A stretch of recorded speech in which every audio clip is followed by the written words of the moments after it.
faster than most of us can keep up with.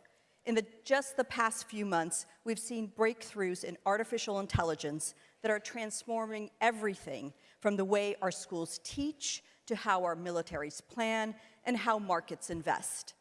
Here in Washington, the Trump administration is making AI a central part of its technology agenda, accelerating federal investments in artificial intelligence, pushing agencies to adopt AI tools across government, and promoting deregulation to ensure that US companies stay ahead of global competitors.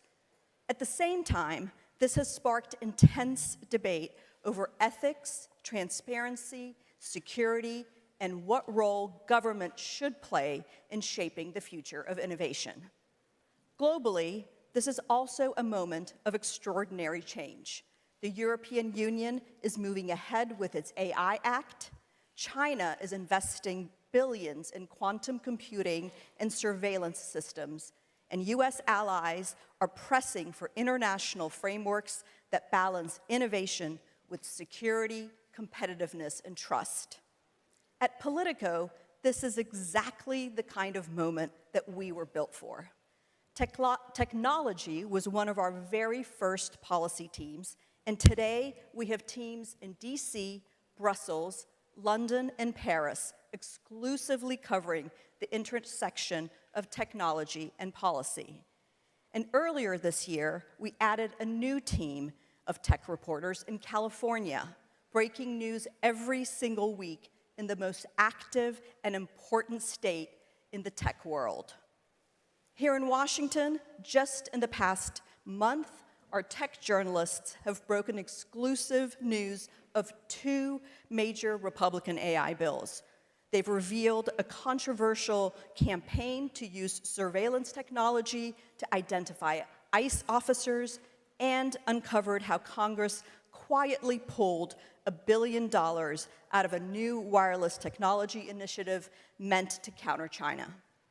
Our newsroom is giving leaders like you not just the story of what happened, but a forward-looking view of what's next, and most importantly, why it matters. At events like this summit, these are the real-world manifestations of our mission, convening the most influential stakeholders, policymakers, innovators, investors, advocates, for urgent news-driven conversations that add depth and context to debates shaping the future. Over the next few hours, you'll hear from some of the most important voices shaping technology policy today. Sriram Krishnan, Senior Policy Advisor for AI at the White House Office of Science and Technology Policy, Brendan Carr, Chair of the Federal Communications Commission, Senator Dave McCormick, Ted Cruz, and Amy Klobuchar will all be with us.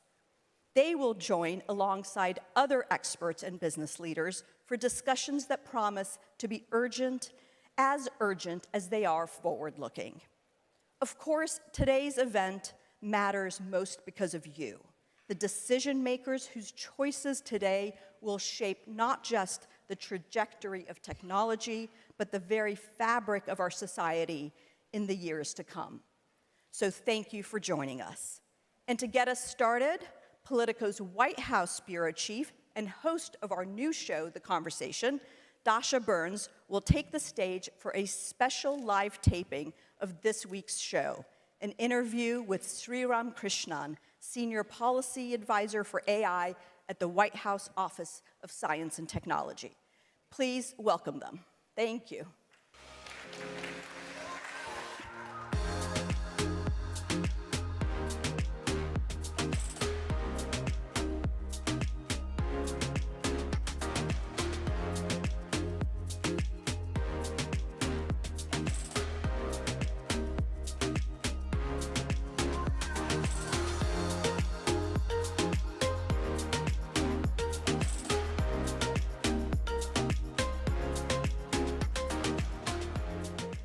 Everybody, thank you so much for being here.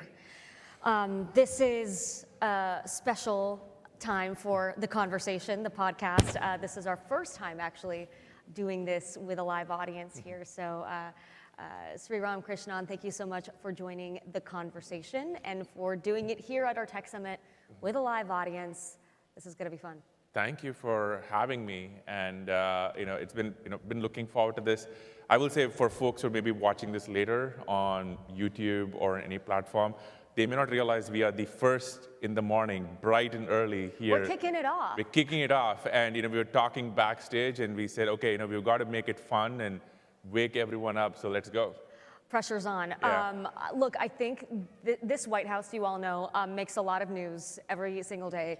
One of the areas, though, where there could be some of the most lasting impact is in AI, and that is your domain. I'm going to give a little bit of your resume here because you are the senior policy advisor for AI. You work with David Sachs, the AI czar, but you're a venture capitalist, you're a podcaster, you're a product manager, an author. You've had stints at Microsoft, Twitter, Yahoo, Facebook, Snap. You served as a general partner at Andreessen Horowitz. There was a time when it would be pretty shocking that someone with your resume would end up in a government job. What do you think it says about this administration and this president that you are sitting where you are?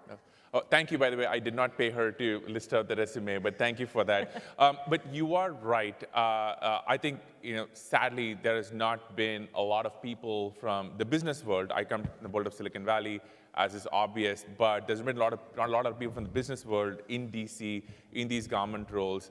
And my story, by the way, is I had really no policy or political aspirations. I was in the world of venture. I was deeply investing in technology. And about a year and a half ago, I got convinced that the country was heading down the wrong direction on AI. I thought we were in a precarious position when it came to all things China and what we're doing on AI policy, which we will get into. And after the election, when David Sachs got named the AI czar, he gives me a call and he says, listen, I would love for you to join the administration. And for me, it was a unique opportunity just because I knew this administration was very aligned with my values and I think with what I felt like we should be doing with AI in this country. And you are right. I think a couple of weeks ago, we saw this dinner with the president, right? Look, there have been so many people from the world of technology and business now as a part of the administration. Forget me and David, I think we're known. Look at Joe Gebbia, one of the founders of Airbnb, built one of the most iconic companies of our time. Now, Chief Design Officer of the United States, right? Trying to redesign experiences that are going to touch hundreds of millions of Americans. So I think that is a testament to the president. I think that is a testament to the people he has brought in, that he's able to pull people from industry into here. I think one of the fundamental debates in AI right now, and I think a lot of our conversations today will get into this, is this contradiction, this sort of clash between doomers and accelerationists. And neither camp, I think, really loves those descriptors, but I'm curious how you approach that debate, the doom and gloom on AI versus the sort of utopian vision of AI in this role. Good question, but I want to do something. We want to make this interactive, okay? So let's wake everybody up. So for the people in the audience, I have a question. How many of you have used a AI tool of any kind, ChatGPT, Grok, Gemini, doesn't matter, in the last 24 hours? Show of hands. There we go. Okay, curious, how many of you use... I'm raising my hand for those who are listening. So I think that, we have a very AI native crowd here, so that's fantastic. But I think that shows you something. Everybody in the audience pretty much put up their hands. So look, we are neither doomers nor accelerationists. I think David would say that we are realists. AI is an incredibly exciting and useful computing platform, one that we are in the early days of. And I think the way we see it is, how do we make sure that for the people here or for all Americans or the countries that want to work with us, we are harnessing AI for economic prosperity, to make sure America can kind of win this race. And obviously, look, there are definitely some risks, and we're going to try and make sure those risks are mitigated in any which way possible. But I think the biggest difference between us and the Biden administration is that we see AI through the lens of optimism and rather than fear. So when I see this show of hands, I go like, wow, okay, that is awesome. We have Americans using AI, as opposed to, okay, I'm really scared about everybody here using AI. Well, okay, let me ask a question of the audience then, Yeah, too. let's get everyone involved here. Let's get them their money's worth. How many of you are also a little concerned about AI? I mean, I think we've all, I'll ask you to raise your hands in a minute, but I think we've all seen, you know, the science fiction movies and where the machines take over and are smarter than us and like either enslave us or try to destroy us. Like, how many of you are concerned about that kind of future? Okay. Okay, so. There's a few, I would say maybe 15%, 20%. More like half. Like, agree, disagree. Let's go. Okay. But look, I think that the sort of apocalyptic scenarios have been painted for us too, right? And so in this role, like, what do you say to people that are worried about it, and how are you advising the president about the role that government should play in terms of regulating and trying to mitigate some of the potentially negative consequences of AI? Yeah, it's a good question. Just to get serious here, I think one of David's sayings is that AI is underhyped and AGI or ASI is way overhyped. So when people think about doom and risk, there are a few classes of things they think about. For example, they think about models doing really bad things, or they think about models improving themselves, self-improving, and then essentially becoming sentient or aware, where it then controls you like a Terminator. And if you kind of go on the internet, this has always been the kind of the classic worry about AI just becoming smarter than human beings. What I will say is that we have seen no evidence of that. Have models become more useful in the last 2-3 years? Absolutely. Think about ChatGPT showing up 3 years ago versus now. Models have absolutely become a lot more useful, but there are absolutely no signs that we are on this recursive path where one model rules us all. In fact, if you look at the world right now of AI, there are multiple competitors, which I think is very healthy, and all of these models are within striking distance of each other. I'm sure every 2 months, all of you are very active. You're going to see one model company come out of the launch, maybe Gemini comes out of the launch, and OpenAI comes out of the launch, and they leapfrog each other. And so we're seeing this very healthy competitive dynamic. So for us, I think what is important is, look, we are in an existential race with China. My very first day on the job was the day after China came out with DeepSeek. And just kind of play back here, before that happened, there was kind of this thinking from the old administration that China can never build leading-edge models and we can control AI here in the United States. Well, it turns out it's wrong. They came out with DeepSeek, and it was really a Sputnik moment where we realized that we are in a race where we need to make sure American AI, our stack, our chips, our models are the ones that we use and the world uses, and not Chinese models or Chinese chips. So what we have done over the last 7 months is come out with a plan, the AI Action Plan. And I think the core of it is 3 quick things. One, let's make sure we build our infrastructure. Build, baby, build is what we tell people, which means data centers, energy. Let's make sure we can build these models. Second, we want innovation. We have the leading models right now, but it's a small lead. Let's make sure our model companies have the capacity and the resources and can actually go keep that edge ahead. And finally, let's make sure the world is using our stack. I grew up in the 90s, and the world used Windows and Intel technology, right? And it would be very scary where if we wound up in a world where people are using Chinese models and Chinese technology. So what we see is like, let's make sure our allies and the world over is using the American AI stack. And one final thought, I love everyone put up their hands. I want to make sure around the world, if people are putting up their hands and saying, I used an AI yesterday, it is on an American model, running on an American chip. I think you're painting a good picture of what my next question was going to be, which is, what does it mean if we win the AI race? So let me ask you the flip side. What do you think things would look like? What would be the consequence of us losing the AI race to, say, China? Yeah. So you use the word race, and I think we use it a lot. And people sometimes ask me this question, what does winning the AI race mean? It's very simple. It's market share. right? Like, what do we measure AI on? It's tokens, tokens inference. If there is a token inference around the world, I want it to be on an American model, and I want it to be on American chips. And I think losing would mean that one of the biggest, most exciting computation platforms of our time is driven by a model from a country, halfway across the world, which could be at the heart of critical infrastructure, which does not share our values, and then, both our companies and our allies are building on top of. Now, we're not going to let that happen, and, and I think what we have done with the AI Action Plan and what we have done with, say, the AI acceleration partnerships the president has struck in the Middle East is all about ensuring the dominance of the American AI stack. He did also recently allow the sale of microchips from companies like NVIDIA to China in exchange for a cut of the money. Is that going to help China speed up potentially?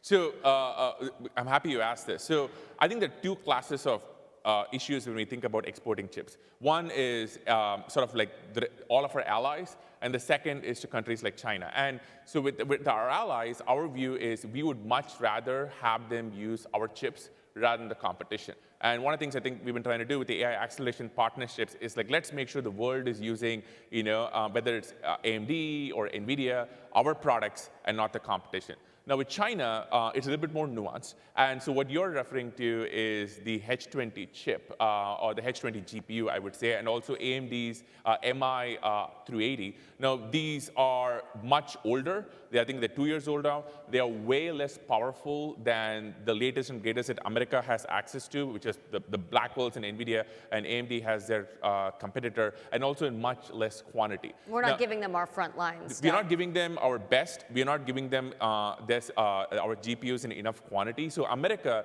is going to have an insurmountable lead in both having the best and also having these superclusters at scale. So for example, Elon talked about how he's going to have 1 million Blackwells by early next year. He already has 500,000. Just Elon, just one of our companies alone. So America alone is going to retain the capacity to build these superclusters. But why do you want to export these GPUs to China? It's very simple. We want to make sure that our ecosystem has market share. And if Huawei, gets market share, that means revenue, that means usage, it makes their chips better, it makes them set up to start exporting to other countries. So for the average American who, doesn't really care about market share, they're thinking about their day-to-day lives and putting food on the table, I think much more realistic than the sort of AI machines enslave us scenario is the real question about jobs. And I don't think there's a way to talk about AI without talking about the prospect of massive unemployment. AI pioneer Geoffrey Hinton said what's actually going to happen is rich people are going to use AI to replace workers. It's going to create massive unemployment, a huge rise in profits. It'll make a few people much richer and most people poorer. It's not AI's fault, it's the capitalist system. What is your take on that? First of all, I think you missed the second part of Hinton's quote over there, where he said the answer is communism. And so I think a few people here might disagree with him on that. But look, the vice president... well, Sam Altman talked about a universal basic income to mitigate for this. I guess the question is, how big of a concern do you think that is? And what should the government be doing to protect people from a massive shift that could happen with AI becoming an integral part of daily life? Yeah, so the vice president said this best when he was speaking at the Paris summit earlier this year. I think the first week of the administration, where he said, look, we are going to center the American worker in everything we do when it comes to AI. And we have a sense of optimism. We think AI is something that can help people, do their jobs. It can make them more productive and help them be more creative in all sorts of interesting ways. And if you look at the AI Action Plan, there is a lot in there. One, in terms of making sure we are giving people the right skills to go use AI. We are giving kids the right educational resources. Just a couple of weeks ago, the First Lady hosted the AI education event at the White House, which is all about how do we make sure we are harnessing AI and giving kids the skill set to go use AI. So everything that this administration does is going to put the American worker at the heart of how America uses AI. It's a really optimistic view, and I think a lot of people hope that you're right. But we've seen companies. It's the incentive structure is profit, right? And if AI can do things more cheaply than humans, companies are going to tend to do that. What role do you think the government should play in regulating AI, both in terms of surveillance and some of the more potentially nefarious uses of AI, and also in terms of making sure that people aren't losing jobs en masse in the process, because it's going to be a transition. Well, I think David says this very well, which is, number one is, if you go look at all the agencies, all the laws that exist, there are tremendous powers in terms of clamping down on bad usage and scenarios all over right now. This industry is so early, right? Like, this is like the internet in the early 90s. Well, and don't you think the government should have tried to regulate what happens on the internet maybe a little bit sooner? Well, I would say that we kind of kept our hands off for a while, and that is the reason America has the lead and not Europe or other parts of the world, which basically took a regulation-first approach.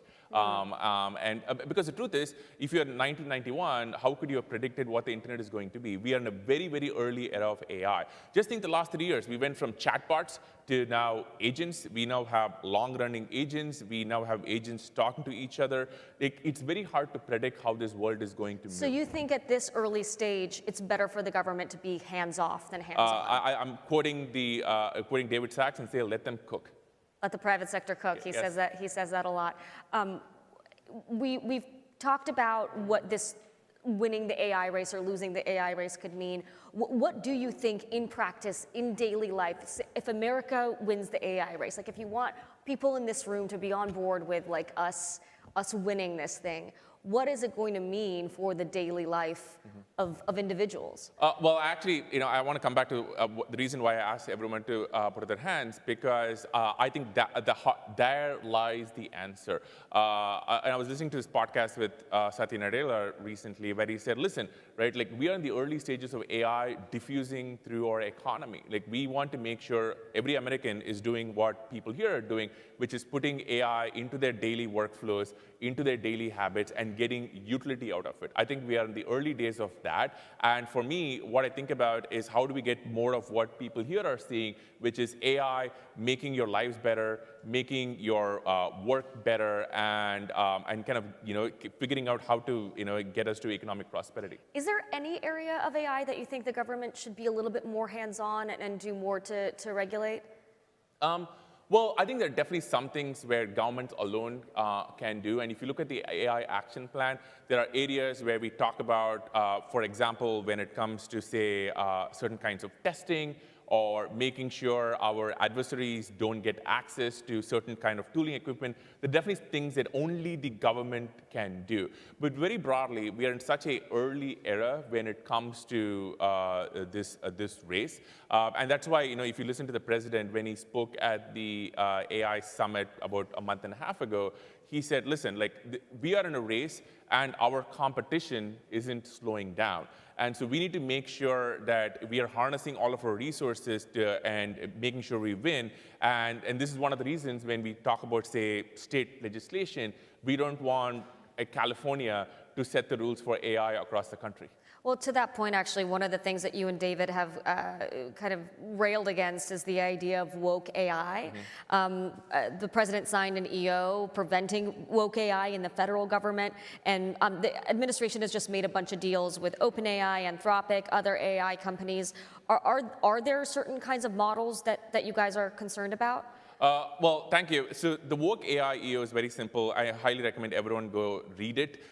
It basically says that if you want access to taxpayer money, if you want the government to buy your model, you can't inject an ideology in it. And we don't care which ideology, we just can't have political ideology in it. And we listed a bunch of examples. Folks here might remember about a year and a half ago, when people asked for a photo of George Washington, it gave you a black person, which, it said, or change the race of the Pope. So there are all these examples, sometimes funny and sometimes not so funny, where there are ideologies expressed in our models. And our view is that these models need to be objective, and they need to be truth-seeking, and they need to be very transparent. That's a version of trying to regulate AI, though, is it not? Well, I think we are only talking about the government. We are saying that if you want taxpayer money, we just want to be clear that your models don't have ideology, or you go list out your biases. So so I don't think it's regulation. It's basically making sure that any model that goes into the Defense Department, it goes into the U.S. government, doesn't have a hidden agenda. And by the way, it also goes to other countries, right? Like we have models coming from other countries which may not agree with our values. We want to be sure like those are not showing up inside our government. I want to talk a little bit about the relationship between Silicon Valley and this administration. We have David Sachs. Elon Musk was, of course, a part of the government for much of the first portion of this administration. How much influence does sort of the tech right and Silicon Valley have in this White House? I think the way I see it is that this president has made it very clear that look, I can speak to AI. That's my jam. And when it comes to AI, the president has a vision of how to win. And part of the reason I'm here is because I'm inspired by that vision. I want to play a part in it.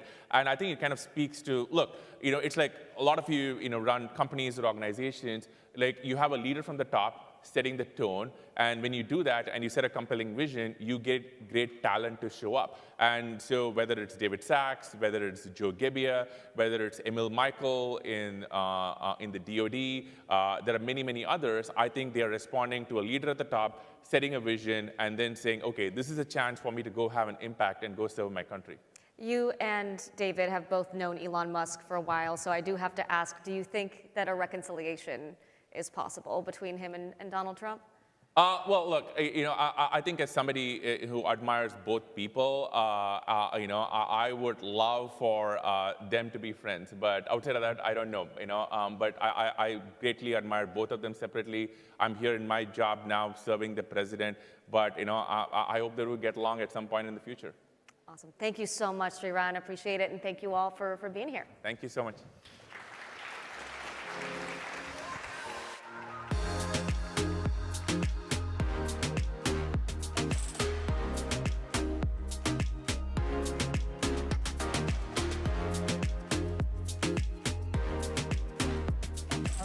Thank you so much, Dasha and Sriram, for that conversation. I'm Stephen Overley. I'm the editorial director for Politico Live and host of the Politico Tech podcast.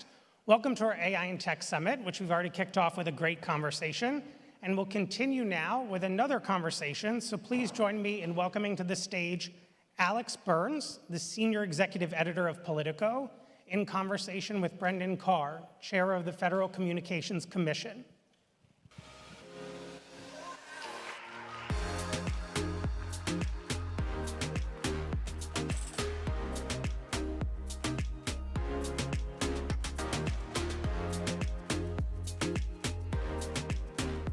See you.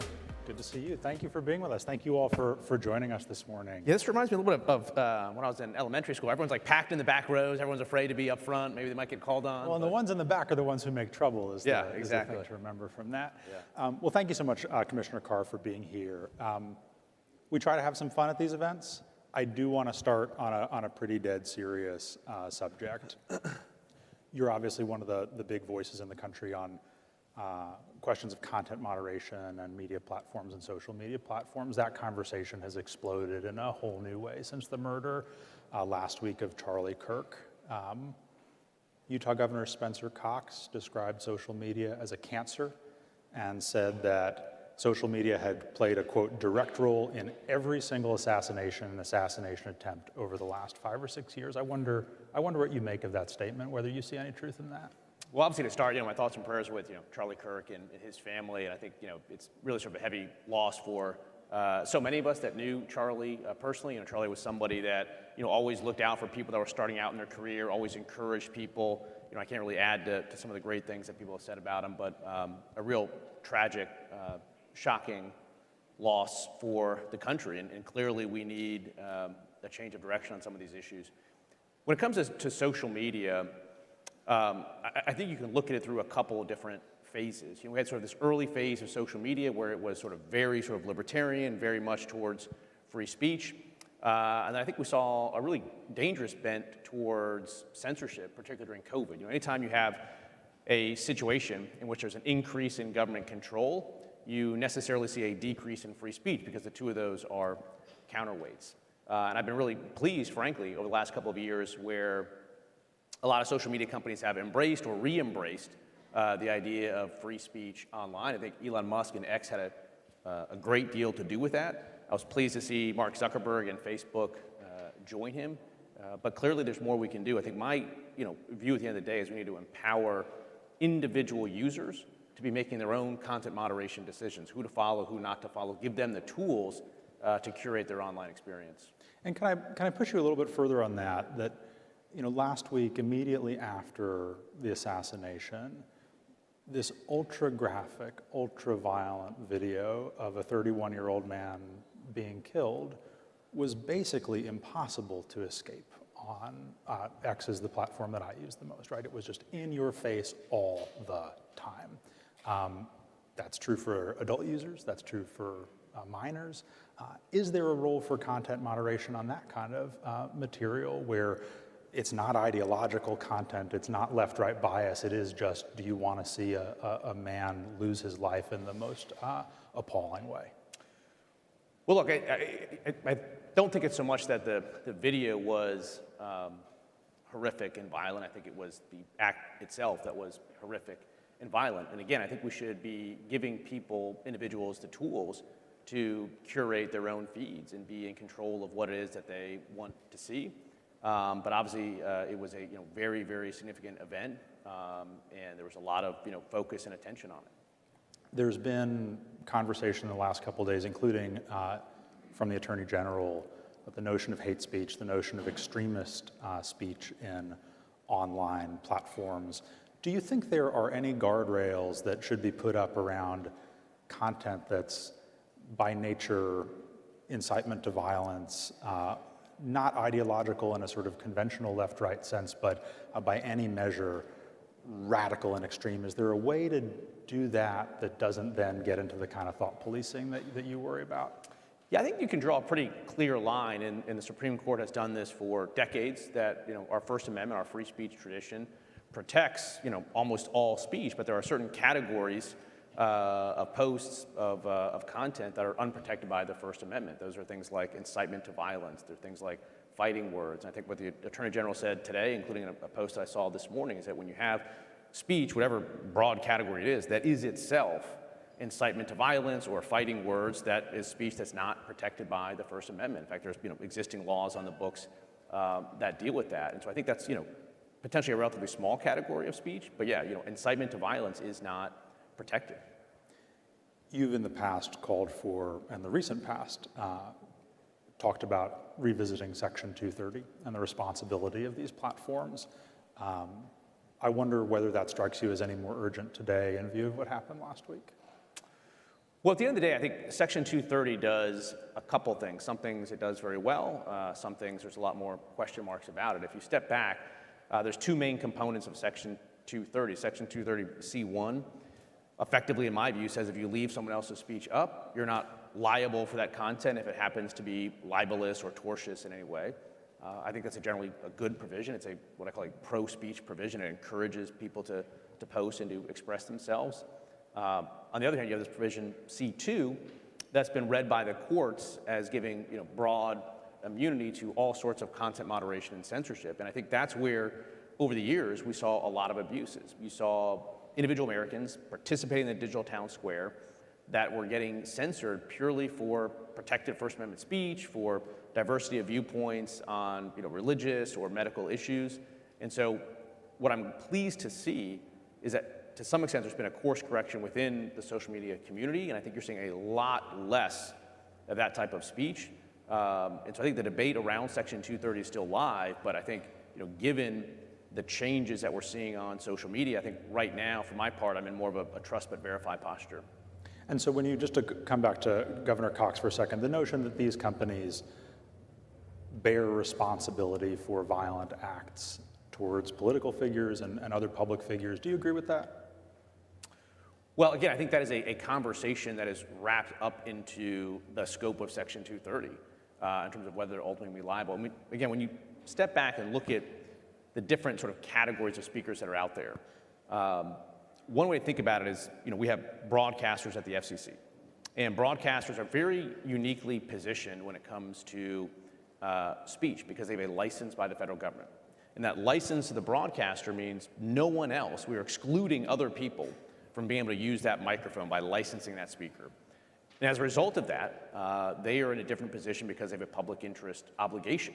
And they have to serve the needs of their local communities. And I think over the years, the FCC has stepped back from enforcing the public interest standard on broadcasters. And I don't think we're better off for it. And I certainly don't think we're hewing to the intent of Congress when it passed the law. And so one thing we're trying to do at the FCC is to reinvigorate the public interest standard and make sure that broadcasters are responsive. I think one way that that's gone off the rails is you have individual local TV stations. They're the ones with a license. And then over top of them, you have this category of what we call national programmers, so Disney, ABC, Comcast, NBC. Increasingly over the years, those national programmers are effectively exercising more and more control over the local TV station. I don't think that's good. So we're running an agenda at the FCC, and there's very specific things we're doing, that's designed to empower local broadcasters and to some extent constrain the power of the national programmers. And then you have cable companies and cable channels, and then you ultimately get to your question about social media, and the FCC's regulatory authority, declines. And so when you get to social media, it's largely, other than Section 230, outside the FCC. I'm curious, and I will get to AI in just a second, but because you... I thought this was an AI summit. We'll get there. It's all AI. It's all AI. And tech. This is the tech part. Because we are, because you're, you mentioned broadcasters. Do you worry at all that the tools that you are asserting now in terms of the public interest standard and broadcast licenses, that a future commissioner who's, I hate to break it to you, will not be FCC chair forever? There's no term limit on FCC chairs. I could get renominated again. But do you worry that in a future where you have a president, Gavin Newsom, that standard would then be used in a way that would make you deeply uncomfortable? What we're doing right now at the FCC is we are applying the agency's case law and precedent. We're a place that operates by this body of law that's created by the agency. If you look back over the last 4 years, we are simply following the lines that have been created. Back a couple years ago, during the Biden years, there was a local Fox TV station that had their license renewal coming up. It was a fairly routine renewal in that circumstance, but the Biden FCC decided to take that off of the renewal track, put out for public comment to revoke, potentially not renew that license, and then sort of held that renewal outstanding all the way through the election. And then it was in January of 25 that they finally dismissed that and renewed it. Similarly, you had complaints against CBS for news distortion, complaints against ABC, complaints against NBC, and they were all just summarily dismissed without going through that process. And so I think some of the work that we're doing at the FCC right now to hold broadcasters accountable would have been much more difficult from a precedential standpoint, but for the activity of the FCC during the prior years. So I'm not really worried about it. The law is what it is. I think we should be enforcing it. I think a lot of people get confused between these silos of broadcast and cable. So Fox News, which we get plenty of complaints at least on social media when people at me at, is not licensed by the FCC. Similarly, CNN and NBC are not licensed by the FCC. But when it comes to that broadcast TV, that's where there's a public interest obligation, and I do think we should be enforcing it. So let me ask you, I obviously work in an industry where we spend a lot of time worrying about whether AI is going to completely annihilate us. You spend a lot of time regulating, well, not our industry, Politico specifically, but the media and broadcasters generally. Does any part of you feel like the guy who's working through the most sophisticated regulation possible for like the horse and buggy, that like everything that you're working in is about to be kind of overturned and made obsolete?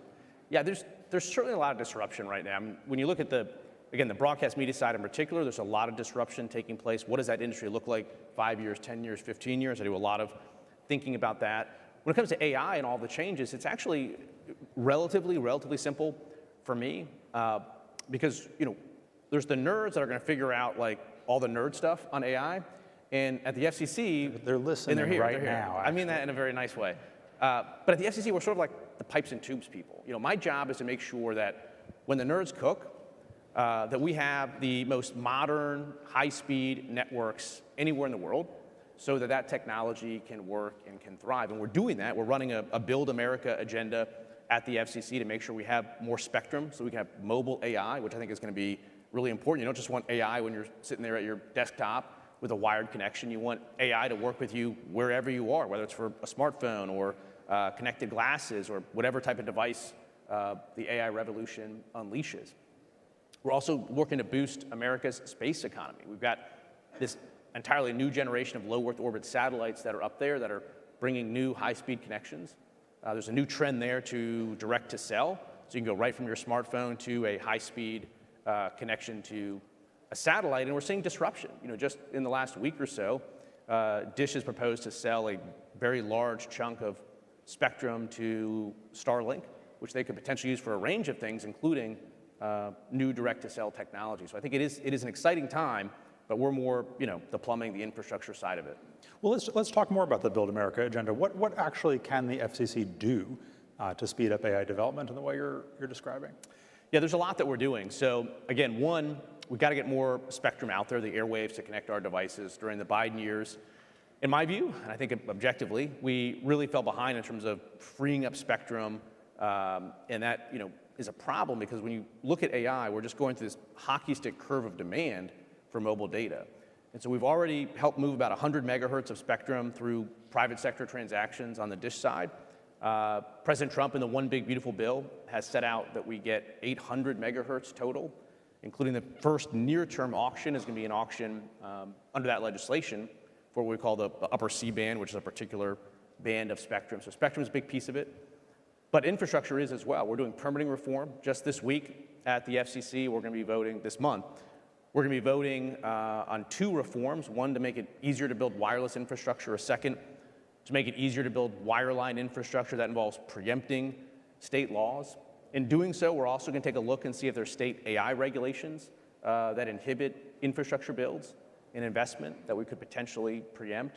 And then frankly, deregulation. There's just so many rules on the books that we have to get rid of. We launched the largest deregulatory initiative in FCC history. We call it In-Ray Delete, Delete, Delete. And so far, we've deleted over 70,000 words from the Code of Federal Regulations, about 800 rules or requirements, and something like 158 pages from our Code of Federal Regulations, which is about the length of the book of mice and men. So we're trying to delete as much of that as we can, and we're going to keep at it. So you mentioned possibly preempting state AI regulations. I wonder where you are in the process of assessing what those regulations look like on the state level and where it might be appropriate for the FCC to get involved. So President Trump, in his AI action plan, calls for various agencies to take actions. One of them is for the FCC to look at whether there's state regulations that can be preempted. We do have some authorities, Section 253 and 332 of the Communications Act. Effectively, if a state or local law is effectively prohibiting the deployment of this modern infrastructure, then the FCC has authorities to step in there. It's not sort of a sweeping set of authorities that would address all forms of AI, but we are seeking comment and going to be looking out for forms of AI regulation at the state level that could be inhibiting this type of infrastructure, and then we had some authority to step in. And are there any particular states that you look at as like either they are already in your way or they're getting pretty close to the line? Well, I'd say California and New York are never at the top end of the leaderboard in terms of deregulatory policies that lead to greater infrastructure build. It tends to always be a problem there, but we're going to look across the board. There's a proposal that just cleared the California legislature. It's not been signed yet, that would require AI companies to disclose their safety testing models and certify that they're following those safety testing models. Does that strike you? That's not hard infrastructure, but it is AI regulation. I wonder if that strikes you as the kind of thing that could be done responsibly or less so. We do need to be very careful here, and I'm reminded frankly, of Europe. One of the first trips that Vice President Vance took was to Europe to talk about U.S. leadership in AI. Similarly, I've been to Barcelona to speak about this as well. And I think the world, and particularly Europe, is at a bit of a pivot point. On the one hand, you've got all the AI that is coming out of China, like DeepSeek, which is embedded with a very palpable ideological bias. For instance, if you ask DeepSeek what happened in Tiananmen Square, they'd say it was a fine day. If you ask them how the Uyghurs are doing, they'll say they're wonderful. They're getting a nice education in camp-like settings.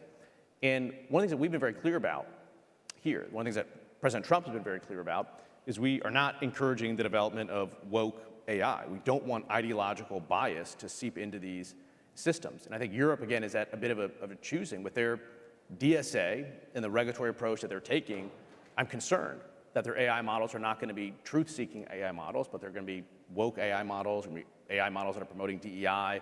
And so again, President Trump has as part of his action plan steps to make sure that we don't have that type of woke DEI-embedded AI models developing here. When it comes to California, again, not familiar exactly with all the intricacy of that, but to the extent that they're moving that direction and away from truth-seeking, it could be a problem. This is, I mean, you'll assess this law in due course if it's signed, but the notion of safety in terms of privacy, in terms of user safety, as opposed to content moderation, does that sound safer to you? Yeah, I think there's again, different ways you can slice it, and you get closer or further away from the third rail. But when you're seeing AI models that are changing the race and gender of founding fathers, of Vikings, the way we saw some early models coming out, I think that's concerning. And again, we're early days, as the prior speaker was talking about. This is effectively 1990s version of the internet. And I think we got some policy cuts right in the 1990s that enabled the internet and eventually the mobile internet and the app economy to thrive here in the US. So we want to be, I think, very careful as a regulatory matter in these early days. So California, though, would be one where you would say, does that have the potential to be on a collision course with Brendan Carr? Well, almost putting AI to the side. I mean, my most familiarity with California and regulation is more on the telecom side, and they have tended to be much more heavy-handed, and it's harmful for investment. And so that's something that we're going to look at, including on the preemption side of local or state regulations that are going to get in the way of modernizing networks. Your concept of woke AI, I wonder, how do you intervene on an issue like that without then applying certain kinds of ideological tests yourself that would either have the potential to be distorted or would limit speech in a way that actually you wouldn't be comfortable with? Well, on the woke AI side, what President Trump has done in his executive order is he's limited the federal government's procurement of woke AI, and he has directed, I believe it's OMB, to issue guidance to agencies on how to do that. And so we'll take a look at the guidance that they provide and make sure the FCC is in compliance. So you mentioned Europe. President Trump is obviously about to be on his way to the United Kingdom. He will see the King and others.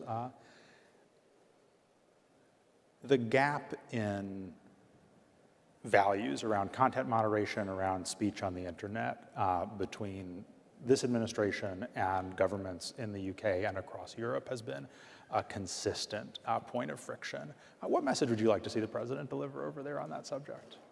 Well, look, I don't have any advice to give to the president. I think he's got this well in hand. But I do think, again, in terms of free speech, there's some concerning trends emerging out of UK. I mean, people getting arrested upon landing in London for social media posts, potentially posts that they made here in the US. I think that's a pretty dangerous turn. Again, on social media, we really want to encourage robust, wide open debate, diversity of viewpoints. And so I think that's a concerning turn over there.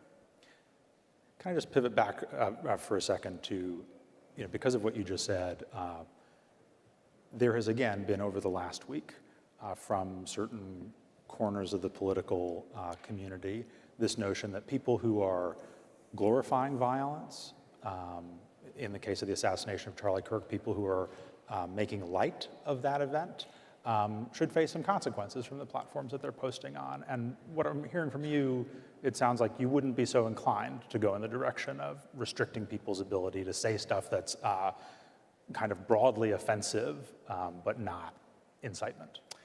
Look, I think if it comes to incitement to violence, when it comes to fighting words, I think those are all areas where it's prime for these platforms to be taking action. I think if it comes to, but I think what I've been focused on over the years has been sort of core political speech, core religious speech, sort of core discussion of medical issues. I think we need to make sure that we protect that. But glorification of violence, incitement to violence, I don't think that's in line with a lot of the terms of services that these platforms have put out there. And obviously, I think these platforms should be enforcing their terms of service in a uniform way. And what's the line in your mind between glorification of violence and incitement to violence, right? That people who who see something awful happen, I'm not just talking about the killing of Charlie Kirk, but people who see a riot, people who see an assassination attempt, people who see something sort of grotesque and disturbing, and for whatever twisted reason say, right on. Do you see that as in the same category as someone who says, like, right on, and I'm gonna go out and do that myself tomorrow? Look, I think it's grotesque when people are out there, cheering on or glorifying the death of someone, as we've seen, I think, frankly, too many people doing in the instance of Charlie Kirk. I don't support it. Treasury Secretary Scott Bessent shared the news in very vague terms yesterday that the TikTok issue has been resolved. In the past, you've been a strong critic of TikTok, and I wonder, do you know the terms of this deal? I don't. The way this has been dealt with is Congress passed legislation that gave authority to the president and his team to deal with this issue. And what I've always said is I'm very confident that they're going to land this in a way that protects the interests of U.S. national security. The legislation did not require the application be shut down. It required the national security threats to be dealt with. I've not been involved in the discussions, but again, I'm very confident that they're going to land this in the right spot.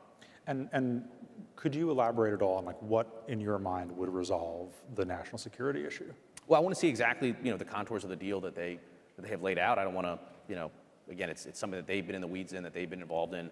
Has not been an FCC role or a job for me to get in there on this one.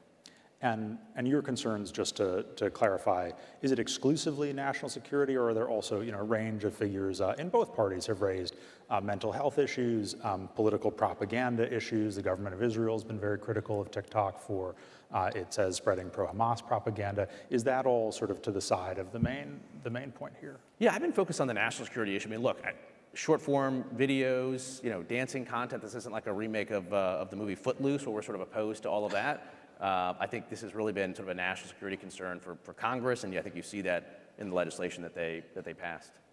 You're kind of dating yourself, and frankly, kind of dating me on that one. A big telecom headline last week was the FCC dropping its probe into EchoStar after the company agreed to sell spectrum to SpaceX and AT&T. What did your investigation turn up? Well, look, I really want to thank Dish and EchoStar and Charlie Ergen. There's a lot of questions that were raised, including by us back in May, about whether they in fact met their build-out obligations.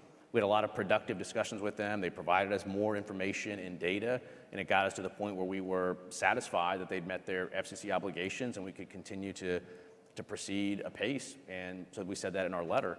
But again, as we sort of started at the beginning, when we talk about Dish, they've moved a significant chunk of spectrum to AT&T, which can be lit up basically immediately if that transaction does close and does get approved by the FCC. That would be a good win for the American public. Similarly, we got 50 megahertz of spectrum going to Starlink, which again, I think puts it in use sooner than it otherwise would have. I think those are two really good potential public interest wins if we end up approving it at the FCC. It's a win for Elon Musk too, right? What's that? It's a win for Elon Musk too. Possibly, but I think more importantly, as we talk in the broadcast context, spectrum is a valuable and scarce resource, and we want to make sure it's getting into the hands of people that are going to light that spectrum up, that are going to load it with users, and that can do new, innovative things. And we'll see if that's what Starlink is able to do. Was the White House helpful or involved in reaching this resolution? Yeah, the White House was involved, according to press reports early on, and having discussions. I mean, it's a big deal. It's a big financial transaction. So there was some level of White House engagement. And I think, frankly, I don't think we would have gotten where we did with this deal, but for President Trump. I mean, President Trump is the ultimate deal maker. Again, if you step back, you look at all of the spectrum that Dish and Charlie Ergen had over the years, there was a lot of FCCs, a lot of chairs that were trying to find ways, is there a better public interest use of this spectrum? And it was a difficult thing to get to. But I think with President Trump's leadership, we were able to deliver something that had evaded a lot of administrations and a lot of FCCs. So I'm pleased with the course that we're on right now.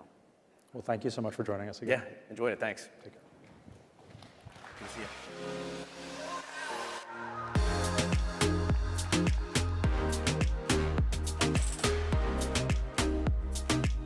All right. Thank you very much, Alex and Chairman Carr.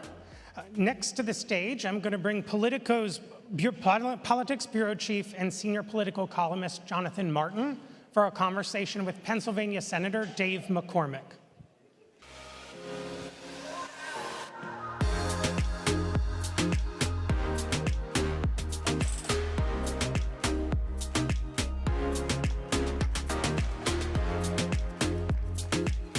We're getting applause before the event even begins, Senator. That's a good sign. This is a little home cooking crowd here. This is like being at Heinz Field, I guess, for a Steelers game. Well, thank you. Acrisure. It's not Heinz Field anymore. We've changed it. What is it now? What is it now? Acrisure. Okay. I'm one step behind my corporate naming of American stadiums. That's right. Thank you, Senator, for being here. Dave McCormick, the senator from Pennsylvania, a son of Western PA, a Steelers fan who flirts with the Eagles occasionally, but mostly a Steelers fan. Right. Senator, thanks for doing this. And let's start, speaking of Pittsburgh, let's start with the Steel City, which actually isn't really the Steel City anymore. It's sort of the healthcare city now. It's the innovation city. It's one of maybe the great, if not untold, undertold stories in American life in the last 30 years, which is the revival of Pittsburgh. And I know you feel passionately about this. And last month, or I guess 2 months ago now, you convened an extraordinary array of executives in Pittsburgh. I saw the crowd there, and I was sort of curious in my head how the airport could have fit that many Gulfstreams, who I'm sure came in that day. Tell us about that event in Pittsburgh that you put together about the energy economy, how it came about, and what you guys hope to use from that going forward. Yeah, well, thanks for having me. Great to be here. You know, that was something I talked about on the campaign trail, was the fact that America is in a competition with our biggest adversary, China, for leadership in AI and leadership in energy.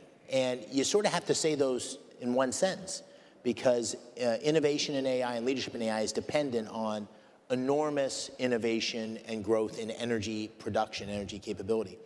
And on the campaign trail, I kept saying, listen, Pennsylvania, Western Pennsylvania, but also Northeastern, is uniquely positioned to lead that charge. Because we have enormous energy, second largest energy producer in the country, fourth largest natural gas reserves in the world. You have this incredible skilled labor, which is necessary to build these big data centers, to build the energy platforms. You have incredible universities, Carnegie Mellon, Penn, and so forth. And you've got proximity.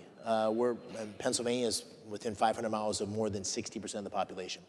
So we have these ingredients that's unique for this moment. And so I called the president and said, hey, I'd like to do this summit in Pennsylvania. Would you be willing to be the leader of a CEO roundtable? And he said yes. And then we invited his cabinet. We invited energy CEOs, technology CEOs, investing CEOs. We invited some of the biggest investors in the world. And they all came to Pennsylvania. They all showed up. They all showed up. And it was a huge success, in part because I think that kind of convening hadn't happened with energy and AI together. There was $92 billion of investment announced. 92. 50 billion of energy infrastructure, 40 billion of data centers. There was 150 media outlets, so we could sort of tell the story. And on top of that, there was announcements that led to many tens of thousands of jobs. And the final thing I'd say is, because, and you follow this, I think probably better than anybody, Pennsylvania really is at the core of the future of American politics. Who wins Pennsylvania in the presidential elections of the future has a lot to do with what happens in Pennsylvania. So Pennsylvania gets a lot of action. I've noticed that. And I'll say a final thing, it was bipartisan. So we invited Senator Fetterman, Governor Shapiro. So you have all the key people you need to make sure Pennsylvania is at the forefront of the future. And there was also news, speaking of Governor Shapiro, that Amazon's making what I think is the biggest single jobs investment in Pennsylvania. How does that tie into what you're trying to do with the energy sector in Western PA? Four big things have happened, which are all connected. Let me connect the dots. One is the announcement of Nippon and U.S. Steel. That sort of doubles down on Pennsylvania being at the core. You got a role in that, too. Domestic steelmaking. I spent time with the president, was an advocate of that. But that brings back all this next generation technology in steelmaking, creates 10,000 new jobs. Very dependent on energy.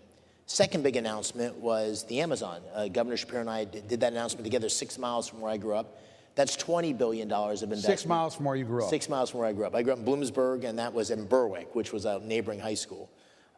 Third announcement was that the Energy Summit, which is the energy infrastructure and data centers. And then just 2 weeks ago, Hanwha, which is a big Korean shipbuilder, had bought the Philadelphia shipyard, announced $5 billion of new investment, 5,000 new jobs. These things are all connected because we're in the middle, or the beginning, I guess, of a manufacturing, energy, artificial intelligence renaissance.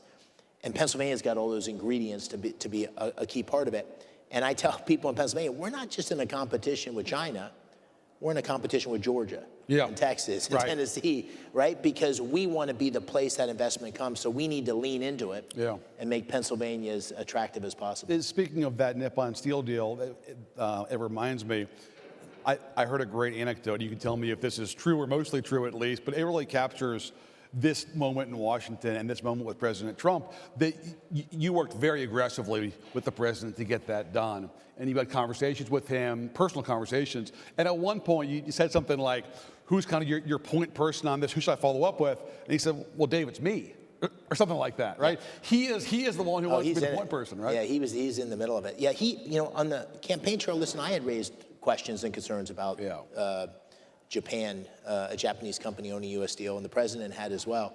And he came to Pennsylvania for the wrestling championships. In Philly. In Philly, and so I had a couple hours sitting next to him. And I said, what are you thinking on Nippon U.S. Steel? And we went back and forth on the pros and cons, and I said, so who should I work with? And he said, you're looking at him. I'm the guy you should work with on Point of contact is me. Yeah, he was going to be very actively involved. And he wanted to do two things. He certainly saw the benefit of domestic steel, next generation technology. He also had the national security concerns, and Japan had a history of dumping in steel, so he had to go over that. But the thing that I think got him there is, and the reason it was such a great opportunity is, these are the folks that voted for him. Yes. These steelworkers, when we... Oh, sure, it's his base, right. Latrobe and big rally there. It's like 70-30, yeah. Yeah, you see the steelworkers there, and we promised, both of us promised on the campaign trail to do everything we could to create opportunity for those working families, and I think that was what got him there. And hey, speaking of technology, I think that wrestling championship in Philly that you guys went to may have been the last Trump-Elon outing before the breakup. So you may have been there for an historic moment, Senator, before he and Elon went their separate ways. What was that like, though, with Elon? Because I'm sure you had a chance to talk to him about tech stuff, too, right? Well, the wrestling is a huge thing in Pennsylvania. My wife's from Texas, just does not get how important it is. It's in the bloodstream of Pennsylvania. And I wrestled in high school and college, and so it was a big deal to me. And the wrestlers in Pennsylvania came out big for President Trump and for me. So, and Penn State's been the national champion times. So I invite him to come, and he says he's going to come. And we sit down and watch the national, and he had agreed to be there for an hour or an hour and a half. And the people are finishing the matches and getting their words. They're coming up and doing selfies and doing the president's hand. So he's really getting into it. And in a couple places, it's a little bit boring. And the president says, no, I'm staying. I want to stay for the entire thing. Yeah. And at the end, it's like this. It's a made-for-TV movie kind of thing, where the heavyweight match is an Air Force guy wrestling against the gold medalist. This is a guy who had won the gold medal and was a national champion. So it was a huge, the odds were much against the Air Force guy. And he comes out wearing an American flag. It was like out of Rocky. He beats the Olympic champion. Right. He stands up and salutes. And the place goes crazy. And Elon says, that's the greatest, So Elon, we lost him in the middle, but he came back strong at the end for wrestling. And it was another great example of the coalition. Yes. In Pennsylvania, I can't speak for other places, that elected Trump and me. These are folks that are mostly working families that want the country to be in a better place.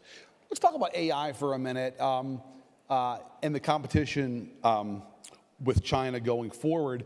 Look, obviously, if you look at the stock market, the entire stock market boom right now is based on the promise of AI, right? I mean, if you look at the stocks right now that are carrying the S&P, it's no secret. Tell me where your head is on this. Are you a believer in the future of AI in terms of economic benefit, or are you a little worried now that this is a bubble? Yeah. Well, first, I think if you look in history, there are moments of enormous disruption. We're in such a moment of enormous disruption. And people say to me, do we want to get it? Do we want to embrace this or not? Do we want to be part? It's coming.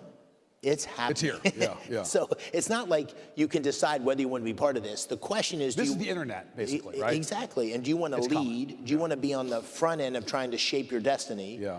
Or do you want to be on the back end of it? And there will be parts of it that way overperform our wildest expectations, and there'll be other parts of it that don't live up to the opportunity. It's like all revolutions or transformations. You can't kind of predict the end, but there's something profound happening. I was in the middle of the internet boom bubble. I was a CEO of a publicly traded tech company in Pittsburgh at the time. This feels so much bigger, Really? and more profound. Putting aside stock markets and all that stuff, just profound in the nature of change. What would you compare it to?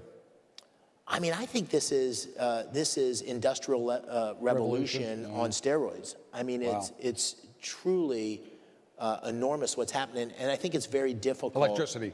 Very, very difficult to predict. The thing I would say, at least what I'm seeing in Pennsylvania, is if you think about the disruption that's coming, I think in the foreseeable future, the next 5+ years, it's going to be much more disruptive on white-collar jobs than blue-collar.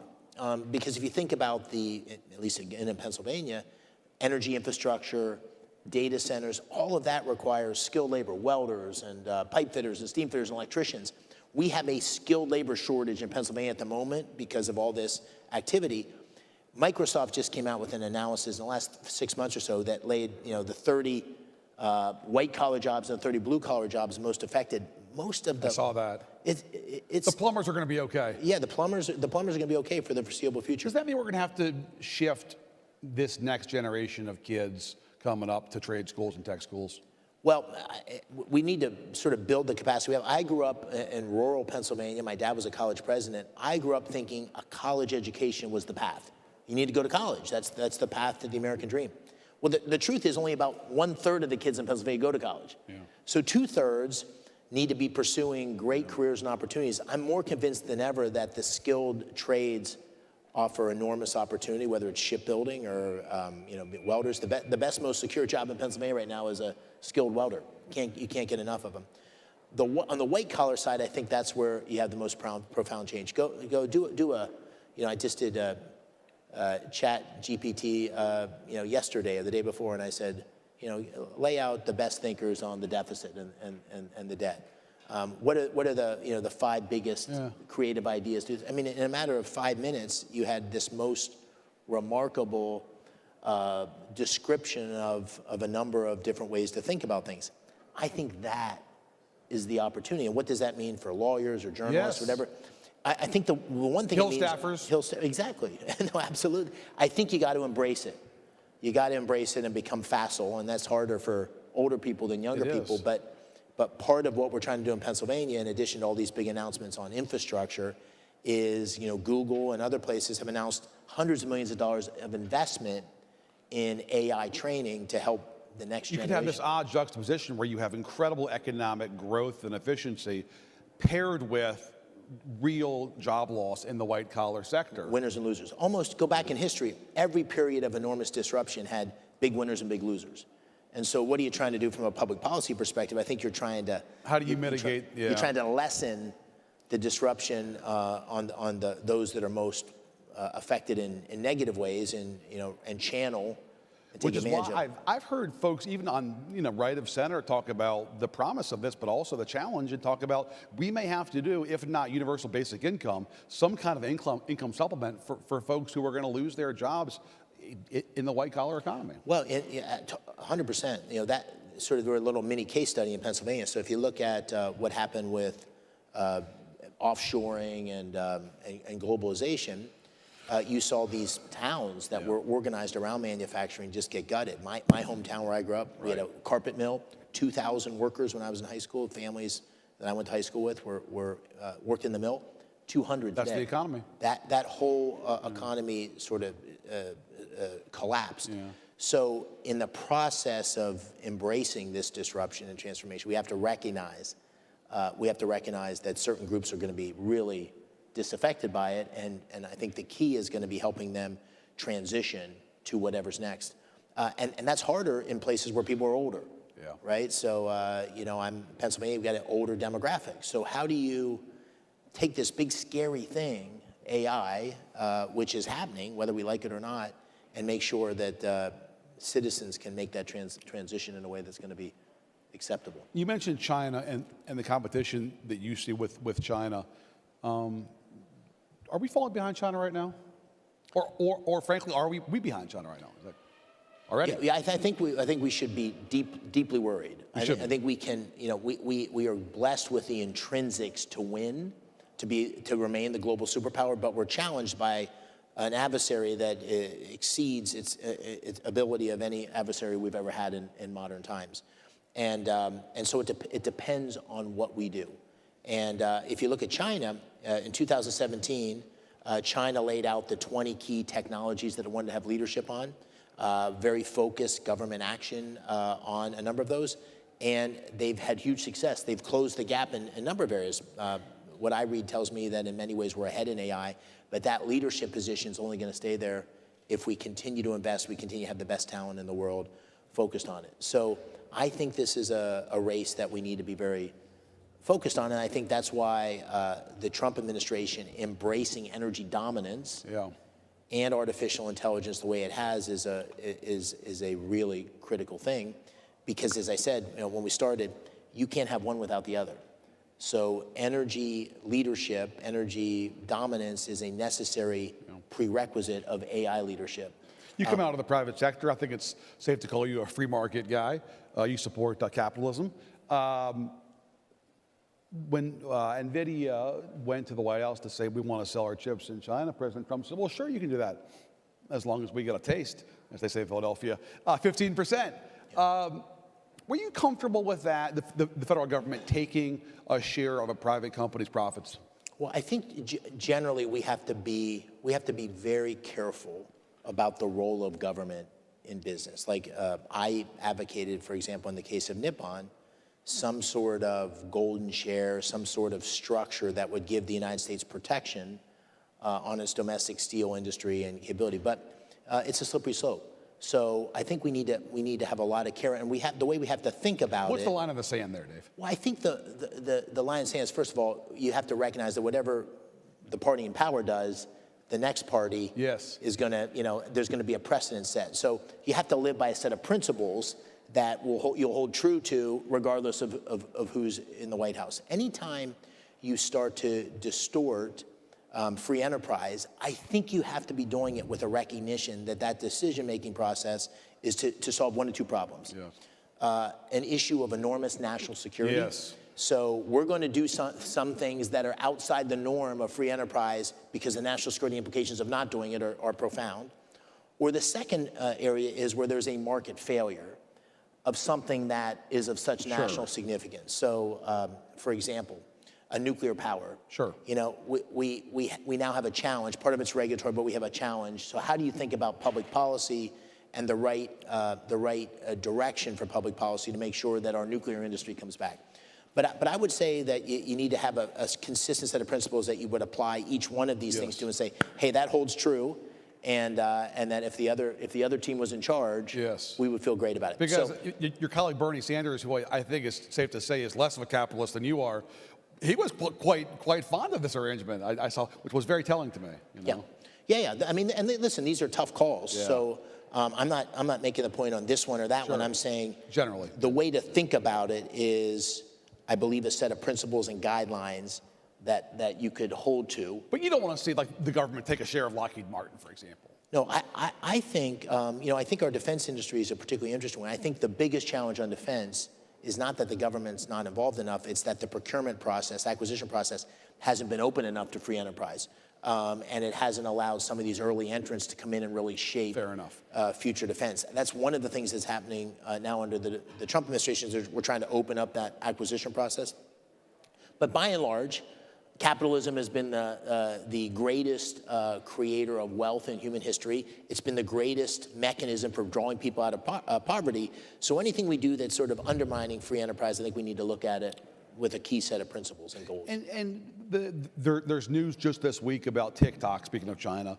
How do we ensure that app, if it does live on with some degree of Chinese ownership, or access, does not constitute a national security threat to this country? Well, I'm just reading about this morning. It sounds like there's been some progress on the negotiations with China.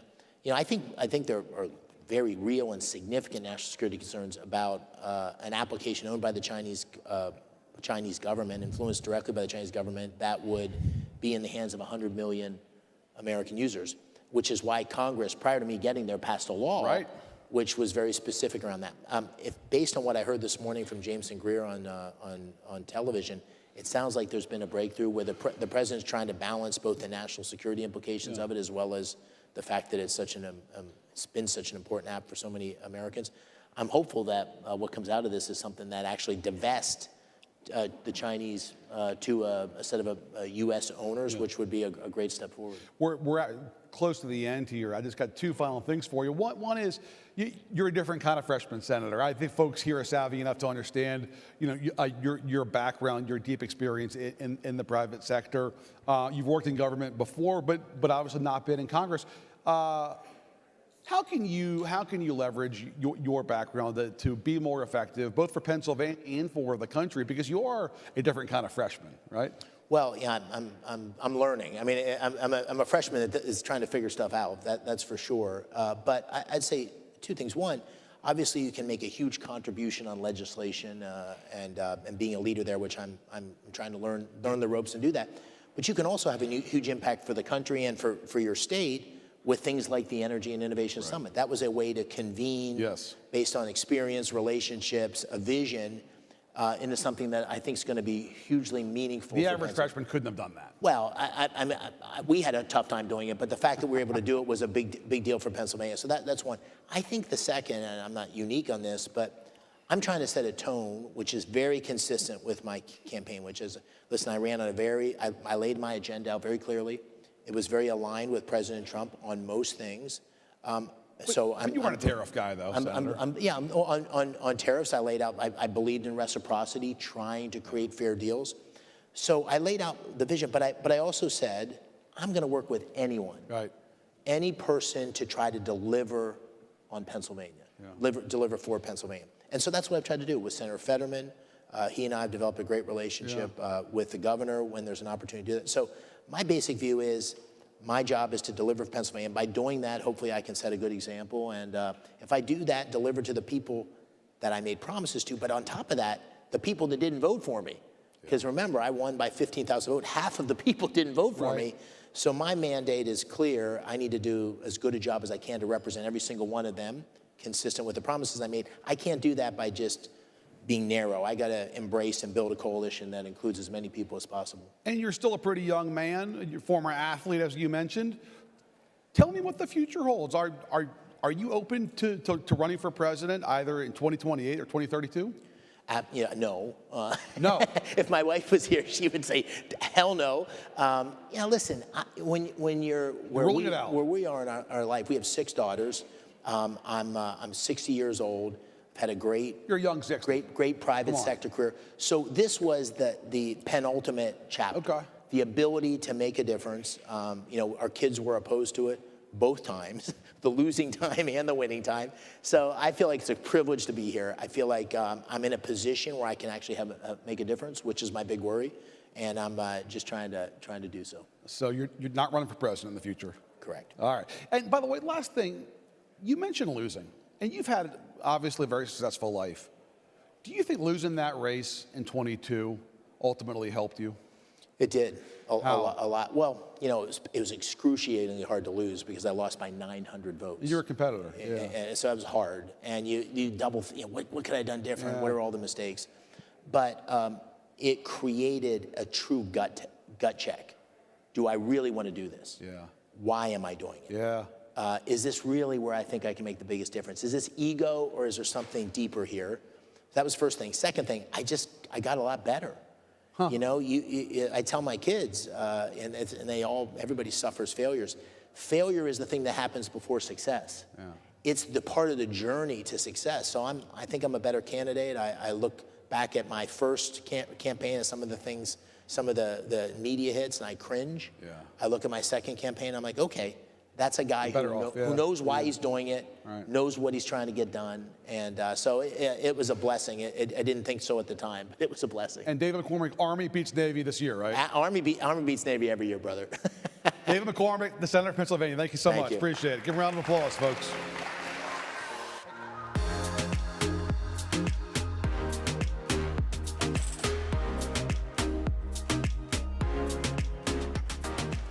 right. Thank you so much, Jonathan, Senator McCormick. We're going to now set the stage for our first panel of the day, where we'll be talking about DOGE and the new era of DOGE, with the government buying AI and looking to streamline federal agencies. To moderate this panel discussion, I'll bring to the stage Politico's White House reporter and West Wing Playbook co-author, Sophia Kai, to lead a conversation with an expert lineup that includes Congressman Pete Sessions, chair of the Government Operations Subcommittee and co-chair of the DOGE Caucus, that's Delivering Outstanding Government Efficiency Caucus. We also have Ann Lewis, who served in the Biden administration as Director of Technology Transformation Services within the General Services Administration. And finally, we'll bring to the stage Michael Beckley, Chief Technology Officer and co-founder of the company Appian.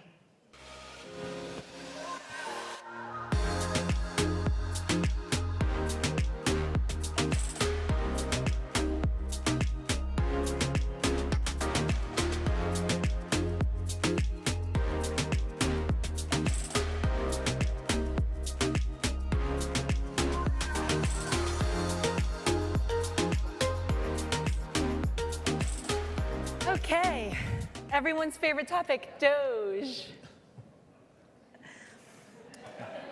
Something like that. Well, Congressman, I'm going to start with you because you are the co-chair of the DOGE Caucus. I am. Elon Musk said recently, he decided months after leaving Washington, government is unfixable. Do you agree with him? Government is an entity that chose for a long time not to come to work. And even today in Washington, D.C., most agencies have less than 30% of people who are on the payroll and should be there coming to work. So what Elon Musk saw was, instead of a group of people that were there for their mission statement, there are long questions about getting the work done. So it's just the success of a rain dance has a lot to do with timing. He's looking at something right now that is dysfunctional. And this is why at the end of September, this administration hopes that the people who want to leave, and the people who want to work will be expected to come to work. This is happening in huge companies. Jamie Dimon had to tell his employees. Apple had to tell their employees. Well, the problem is government needs workers there, and we'll get into more about DOGE. There's between $300 and $500 billion a year for the 4 years of the Biden administration of misdirected payments. There have to be people at work. You cannot outsource this to a machine. So the return to work is important. When was the last time that you spoke with Elon Musk? Well, it's been a while now. I think everybody realizes he and the president had a stormy romance, and that started going off the rails a little bit earlier before that, so let's say March or April. You spoke with Elon Musk. He came to Congress. March or April. Mike, I want to bring you in here from an industry perspective. What was it like to work with DOGE? You know, you were working with them in a number of different agencies. What's been their impact from your vantage point? Well, I mean, the return to the office and the workers side of it got all the attention, but behind the scenes, we actually got to see a lot of the positives, where you had really engaged CEO-like attention on technology that we never had before. The rigor that they brought to some of our projects was really quite refreshing and intense. And you know, projects that had been slated to take 5 years under integrators before, we were told, okay, what can you do in a month? And what can you do in a week? And we did you know, live coding exercises for them so that they could see exactly how our technology worked, how we were using workflow to bring AI into critical you know, government processes. And they were, you know, really not accepting any BS. So they're very hands-on. Very, very hands-on. They're knowledgeable. The people who were at the table have great knowledge. So that focus on really trying to change things, bringing AI into government in a meaningful way, looking at exactly how to do it, not just treating it as a science experiment like, oh, here's a chatbot, but no, what is the actual workflow? What are we trying to accomplish? What do we need to modernize?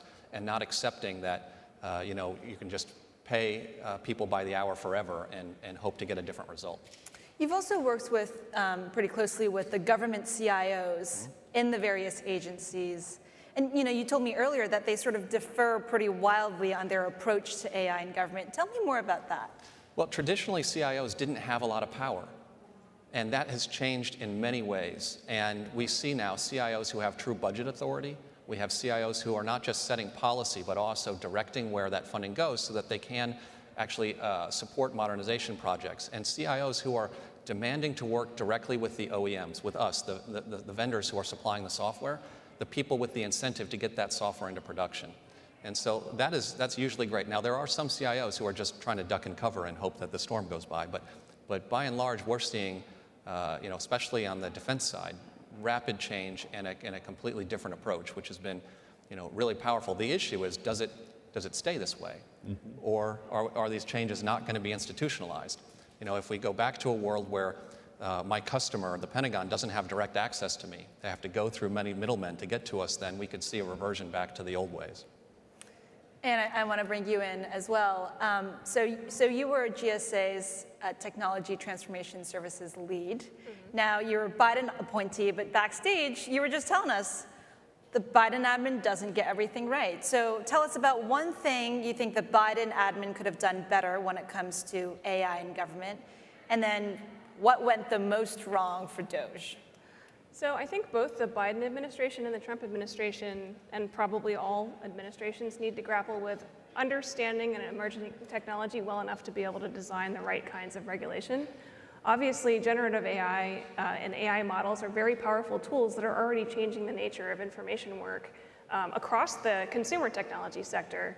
And for government to be able to get the best value out of that, we need to be able to pragmatically engage. And some of that is designing the right kinds of public-private partnerships and making sure that there are leaders who are working with vendors who can understand how the costs of doing different kinds of work are changing in the face of generative AI. Coding assistants make coding faster and easier, and they also come with a series of trade-offs and caveats and change what you need to test to be able to make sure the system is doing what you've designed it to do. So I think regulation needs to start from understanding, in a world where we have intelligence as a metered utility that you can plug into different kinds of information work, like workflow management, like other kinds of work, we need to understand how to best test that and how to design contract terms so that we can get the public-private partnership right and adopt this technology in the most pragmatic, reasonable way. And I think that in the past, there's been a sense of, oh, well, we're not sure what this thing does, but we're afraid that it's going to do bad things, so let's control just for risk. And then there's also, on the opposite side of the political or ideological spectrum, this idea that AI is amazing and it's going to solve all of our problems. I don't think either extremes are correct. I think we need to get into that nerdy, wonky middle ground and understand what the models do and how to best evaluate whether they're doing the tasks we told them to do, and then build regulation policy around that. So for everyone here, too cautious under Biden, too aggressive under Trump sounds like what you're trying to say. I wouldn't commit to that statement. I would say that we're seeing how it's playing out right now, and emerging technology is a moving target. Every week we see new developments coming from generative AI companies that change the nature of how work is done. So I think the challenge is for government to keep up with that. Congressman, who is running DOGE now? DOGE is an active component in the government. They meet on a regular basis. They are made up of professionals who have a mission. They are people who sincerely want to change a system. But let's understand, they're dealing with a lot of legacy systems. They're dealing with what has been a political attack against working out of a sphere where they can get things done. For instance, identifiers of people, social security numbers. I don't think that there's a real feeling about how we identify everybody and where someone owns that they cannot put things together. And I think that they're trying to grapple with that properly. But you still have to know that these legacy systems, at some point, AI-generated databases will take their place. And this is where having people like those that are in this room pay attention to do it faster and better. You just got to understand, we also have a problem with fake data, real data. And I want to get to that. At some point, even if you look at Social Security, we've got millions of people that aren't who they say they are. And so you've got to find a way to fix before you lock something in. So a couple of hanger-ons from Doge, the OG Doge team, are still very active. And GSA's OneGov has announced 13 agreements with tech companies. Now, those look like $1 for OpenAI, $1 for Anthropic, 47 cents for Google's Gemini. Mike, what's the significance of those deals? And is Appian going to start signing $1 deals with the government? Well, so Appian is in active negotiations with the government on what we can do to provide AI directly to agencies in a much more cost-effective manner than they're getting it from the big brands. You see those agreements as necessary and good because, frankly, those big-name companies who are making those announcements are already making billions of dollars. They're charging, preposterously high prices to the government, and something had to change. So I'm happy to see that kind of negotiation happening. And frankly, we don't have that kind of a brand, so we have to deliver the value, and so that's what we do, and we let our work stand for itself. But it is great now to be in a position where I don't have to go through two middlemen. Just eliminating one layer eliminates 10% markup on the software that we deliver. So it's really great to see the government looking at ways they can be far more efficient in how they procure software. But that's just one piece of what's going on here. Doge made a bunch of mistakes early. They broke a lot of things, but they've moved on to creation now, and creating a new fabric in which the government can efficiently choose how it buys things, using AI to buy better, like Appian ProcureSite does, helping agencies. We're in all 15 cabinet-level agencies, helping them buy better. And so, again, it's all about now. Congress needs to find ways to make permanent some of these positive reforms so that reformers and builders can build on what's actually been started here. Do you want to respond to that, Congressman? Well, they're exactly right, but there are key questions that we have to answer, and that is the silos that have been established and who has the legal authority. Where we want to get to is where they're headed, off-the-shelf systems that can be managed by the agencies. We really don't want to have the agencies to do anything more than manage their data and make decisions as it flows.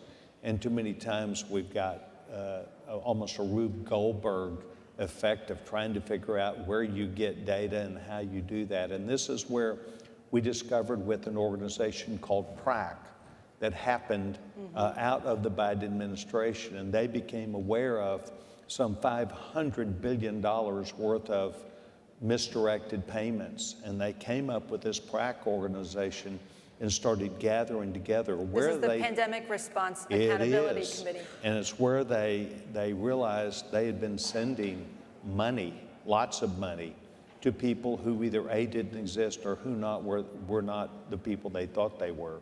And so we're picking that up really nicely. We have to be able to save the government from spending $500 billion a year that's wrong. It needs to go to the people that it was intended. Doge is going to be good at that, and so is the private market.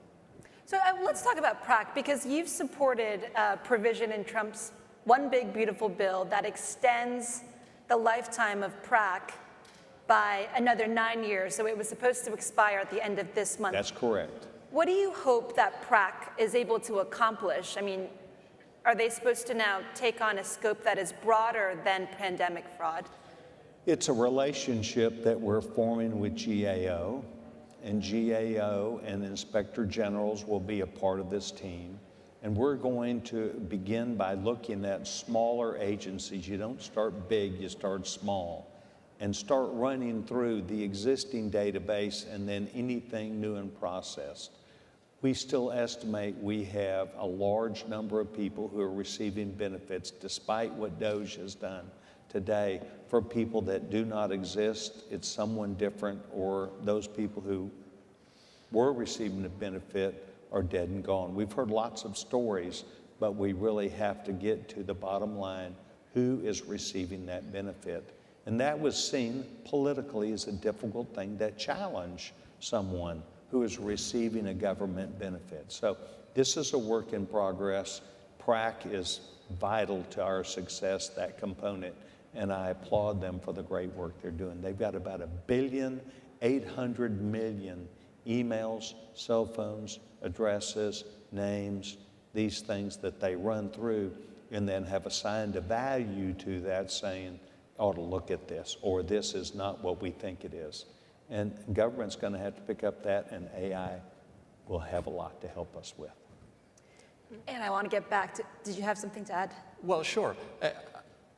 AI is already playing a part in this work, because when you are looking at most of the money that we're curious about where it's going, it has to do with Medicare and Medicaid.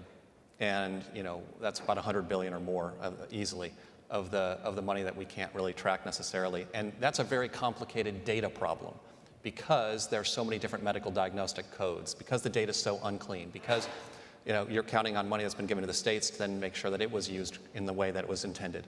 And asking AI to come in after the fact, well, I mean, it can help you when you're auditing, say, 37,000 different medical claims like we do every year, and summarize the 100 to 200 different documents, looking at the medical notes. Does this claim code match the actual treatment that was given to this person? AI is helpful at summarizing that, but really the horse has already left the barn at that point. The answer is to start getting better workflow up front to get eligibility and enrollment right, validating the identity like we do for the banks. We work with the largest banks in the world at Appian, helping them do know your customer and anti-money laundering compliance. We need that same kind of KYC up front for eligibility and enrollment for government programs, and then you can use AI effectively in those workflows for onboarding citizens, customers, if you will, to the government effectively. And then you don't have to worry about trying to chase down what happened to those hundreds of billions later. And you didn't even mention the IRS. No, I did not. I see Congressman nodding his head as Mike is chatting here. But Ann, GSA has rolled out another tool, USAI, that allows agencies to experiment with 4 different types of AI tools. What do federal agencies actually need to use all of this cheap AI successfully? A lot in there. So first of all, I just want to say AI adoption was already happening for the last couple of years. There are these major providers of collaboration and productivity tools that are already within the government security boundary that had already created generative AI-related features, like simple things like automatic meeting transcriptions, et cetera, that agency CIOs 2 years ago, 1 year ago, and today could choose to enable or go through a security vetting process. So that's already happening, which is good for government. And then GSAI is an interesting project that I think shows however much AI gets politicized today. It's always funny for me as a technologist to see technology getting politicized at all, because it is just technology. You can use it for partisan purposes, but the technology is the technology. So it's really happy to see some TTS project teams in collaboration with GSA's IT. We're doing sandboxing and testing in a secure, safe, carefully monitored way all of last year, 2024, and then that project was carried forward into the Trump administration and became productized into GSAI. And I think that shows that there is bipartisan alignment around the pragmatic, reasonable, effective, efficient adoption of emerging technologies to better empower government to get its work done. And Congressman, what kind of oversight do we need as all of our agencies start using AI? I mean, should your staffers be able to use Grok to engage with constituents or do their day-to-day work for you? Well, I think on an individual basis, a member of Congress recognizes that they need to be responsible for what they put out. Not necessarily for what you use, but what you put out. And I think it's important that we recognize that people can come to us and provide us information that we probably have to glean and double check or inspect. But what Congress needs to do is to understand that this revolution that is going on is going to need parameters. We could get hung up just on privacy issues. We could get hung up on legal issues. In the back, we were talking about issues directly related to intellectual property. Who owns what? When is an idea washed and becomes someone else's idea? Who gets credit for things? Because there are legal ramifications that underlie all of these under the larger term intellectual property. So a lot of it is going to have to be then where after we've worked with this, and I don't include myself in that, but after professionals, organizations, they need to establish what are standards also. What are performance standards that are necessary? What's right and what's wrong? How do you get things done? And it's a bigger basket than we right now are prepared to do. So but does Congress have a role in this? Absolutely. We've got to have a role. Intellectual property, security matters, deep fake information. What is going to be against the law? What are the standards? Where are the lines of responsibility? So it's going to be a big effort. Okay, this week, Albania has appointed an AI-generated minister named Diela. Mike, what's been the most advanced thing that your company has asked AI to do for the government? Okay, well, we haven't done anything for the Albanian government, to be clear. And we do actually provide a mobile application for the House of Representatives, so you have access to that today. The AI work we do today, though, for the military, for the government, tends to be the most boring work you could possibly imagine. It is reading the mail. It is the paperwork. It is that identifying is a person who they say they are. And if you want to find excitement in it, it's because the consequences are massive in terms of the volumes of paper we can read for the government, the millions of people who can get the benefits they deserve, and the billions of dollars that can be saved by making sure the money is targeted effectively. But it is really not this, the kind of headlines you read about AI taking over the world. All that is basically nonsense right now. What AI can do effectively is when you use it in a workflow, you can do real work. And you can trust it because you're not trusting it. You're actually putting chains around it of saying what tools it's allowed to use, what data it's allowed to use, and humans are in control of the goals that are set and are able to measure and monitor exactly what AI is doing and what version of the model you're using and what it's been prompted with, so you can always audit and control it. That's what we've learned in the private sector, that when you use AI on its own, like the latest research from MIT showed, 95% of these AI pilots fail.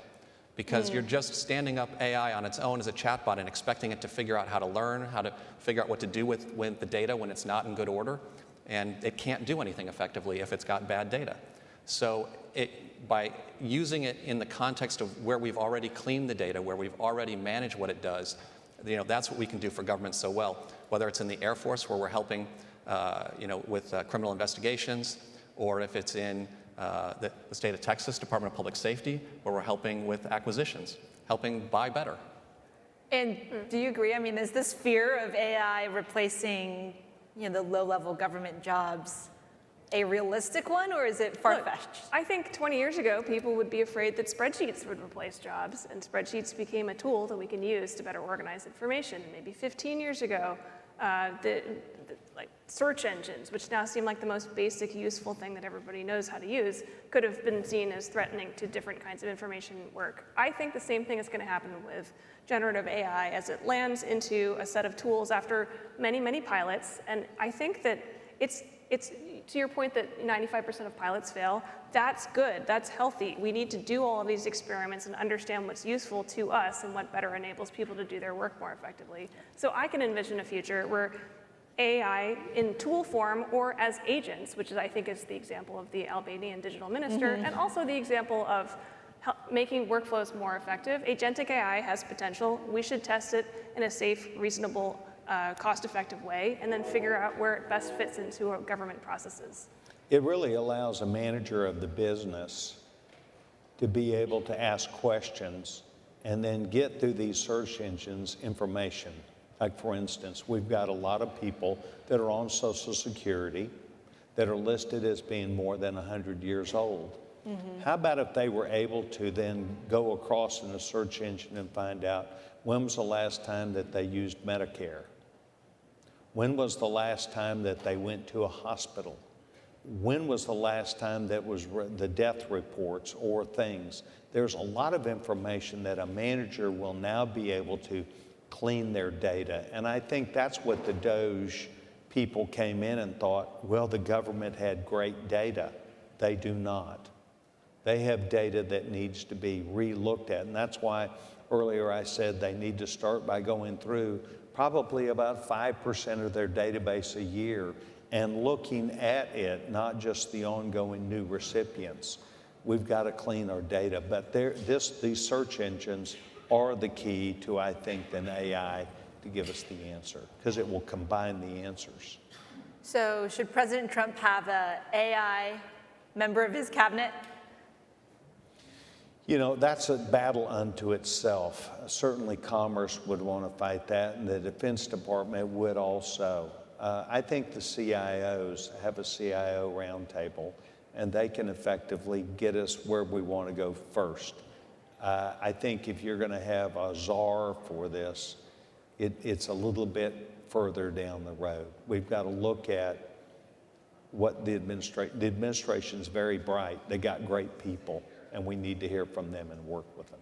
So you're saying before an AI minister, this agentic AI minister, and before an AI czar, you're saying utilize your government CIOs in each of the agencies first. In my opinion, but I've learned a long time ago, I didn't run for president. See, I thought you were asking there, should we have an actual AI chatbot as one of the cabinet members? That was my question. Okay. Yeah, no, I don't think we're ready for one. I think that we've got to really understand that there are different needs of different areas. So, I mean, we got to worry about, are they now responsible for electrical generation? Because that's a key component of what we're doing. And that's a decentralized viewpoint. So all of a sudden, the Department of Energy or Commerce that's got all these data centers, are they going to dot a line and report to an AI person? I think you got to do some work and think first. I would measure 3 or 4 times before I saw it on this one. So I think I'm hearing we need more energy capacity in the United States to be able to have AI-generated cabinet members. Great answer. Look, here's where I want to end. And we talk a lot about the ways in which this administration is different from the previous one, but the goal of modernizing government has been a shared project. What for each of you are you most excited about in this realm of government and AI, and how do we get there? And we'll start with Mike and go down the line. So I've been working with the government for 26 years at Appian, and I have never been more excited. We finally have this direct access to the customer, this direct ability to serve, to be able to provision new sites and new projects in minutes, and deliver AI, even to the tactical edge for our warfighters. And that's something that was just really even almost unimaginable a couple of years ago. We've been trying to get through the bureaucracy to make this possible for so long. And now we really have the potential to make dramatic change. And by dramatic change, I mean starting with the things that are not controversial, actually being able to use AI in workflows that are incredibly boring. But there is so much data, so much paperwork in the government that has such a huge impact on the budget that's where we can start, and it shouldn't really be a bipartisan debate. It should be a consensus that is just there and clear. Everyone should agree, and I think we have that happening. That momentum I see is really heartening, and so it's really an exciting time to be working with the government. Anne? Yeah, I think that everybody sees the problem. Government should be able to more effectively deliver its services. We need to solve this problem. And I think the last administration, the current administration, probably the administrations for the last 15 or 20 years have seen this and tried different tactics, like bringing in different forms of digital services teams to try and figure out how do we characterize the problem, how do we solve it. I think that the solution is not add 30 smart engineers into many programs across hundreds of, across 100 agencies. I think we need to take a look at the operating model of government. The way that the government is structured, the feedback loops between the legislative branch and the executive branch, the incentive structures, the way that we manage contracts, especially very, very large implementation projects like modernization projects, these don't quite work as well as they should. Sometimes we have too many people working on something that isn't the right thing. Sometimes we're missing skill sets. I think we need to look closely at the structure of the public-private partnerships and also consider best practices from the private sector when it comes to rolling out organizational operating models for very large organizations. You can't apply what works for startups to Microsoft or Google. You can't apply what works for startups or small companies to the federal government because it's a similar size and scale. We need to take a look at what very large organizations have figured out in terms of structuring themselves to be able to deliver their work effectively and see if there are any best practices we can bring into government. Congressman? The first day that Sean Duffy was at work as head of the Department of Transportation, we had the wreck. The helicopter crashed into the American Airlines plane. And immediately the call became, let's get an air traffic controller system that works. Well, we've already spent billions of dollars before now, and it didn't work. It did not move itself forward, literally to go from analog to digital. I think that what you see represented here is a positive attribution that comes from this great young American philosopher, Buzz Lightyear, who said from here to infinity and beyond, instead of just looking at the moon and saying we need to go to the moon, we have an invigorated free enterprise system that will give us things off the shelf instead of a legacy system.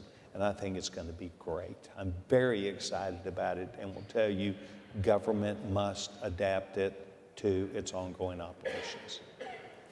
What a great conversation. Thank you all so much for joining me, and thanks for tuning in to the Politico AI and Tech Summit.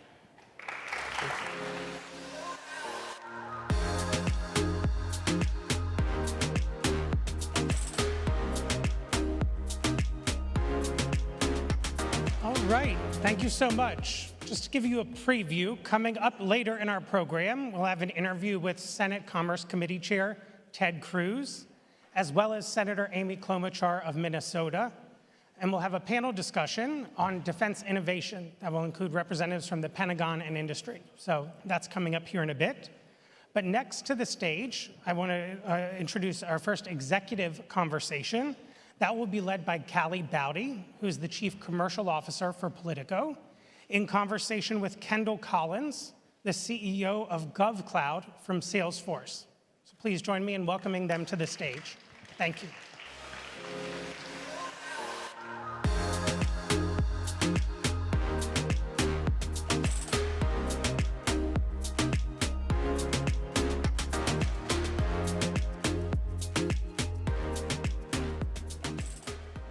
Good morning. Thank you, everyone, for joining. And I'm Callie Bowdy, Chief Commercial Officer at Politico, as Stephen just said. And before our next segment takes the stage, I'd like to take a moment to thank our sponsor, Salesforce, for their support of today's summit. And today, I'm delighted to sit down with Kendall Collins, Salesforce Chief Executive Officer of GovCloud, to discuss trends in AI and how it can drive productivity and growth in the private sector in this rapidly evolving age of technology. Kendall, thanks so much for joining me. Thanks so much for having us and for having this incredible event. It's great to bring everyone together, and we're just grateful to be here. Welcome back to the DMV. It's wonderful to be here. Reliving your college Yeah, I era. went to UVA. It's kind of amazing to connect with you on volleyball and so many things that we did together. It's great to be back That's here. our secret. It's just us talking about volleyball. But now let's get to the, the important stuff here. So Kendall, everyone's buzzing about predictive generative and now agentic AI. So how are you seeing agentic AI transforming the way organizations like yours and your customers are operating and competing? This is an absolutely amazing time. I joined Salesforce 22 years ago, if you can believe that. I was 11 years old. And I've been there a long time, and I watched all these different waves of technology. You know, obviously we worked on cloud computing. I was the GM for our social products and collaboration. I spent a lot of time on mobile and kind of thinking about how we'd bring applications to every enterprise and every government, every citizen. And AI is just going faster and crazier than really almost anything I've ever seen. And we've been in it for 10 years. It's sort of incredible. We started out with machine learning, and prompt engineering was actually invented at Salesforce by a guy named Richard Socher. And we spent so much time thinking about how AI would transform business and customer relationships.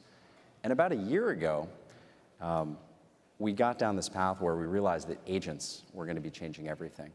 And it's kind of amazing. We launched it a year ago, Agentforce, and we now have 6,000 customers that have paid us and are building agents and deploying them. And what we've seen is that it's just an incredible uptake in terms of agentic AI and how people are changing their business. We've now got those customers up, live, running, doing things, and they're learning, they're iterating, and we're going to talk more about this, but it's a huge part of the process to get the best value. We have customers like Adecco. It's one of the largest recruiting and staffing firms in the world. They've got millions of people who are looking for jobs or looking for the exit, should there be an emergency. But when they're doing that,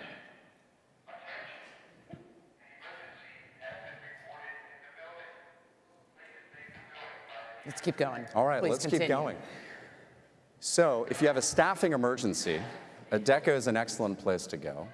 And one of the things that was fascinating is that 50% of the people who came to the website to apply for jobs came out of working business hours. So they built an agent with Salesforce. They've been able to service all of these people, match them against different jobs, and do this in an incredibly efficient way. I apologize. There's a lot blinking. There's a lot happening back there that you might not be able to see. Now that's, we're going to do our best to just continue, and if they tell us that there is a real threat, I assure you we will all move safely and calmly to the exits. But Kendall, one of the things that we often hear is that there's a concern for people as to whether agentic AI can be trusted. Is it secure? Is it transparent?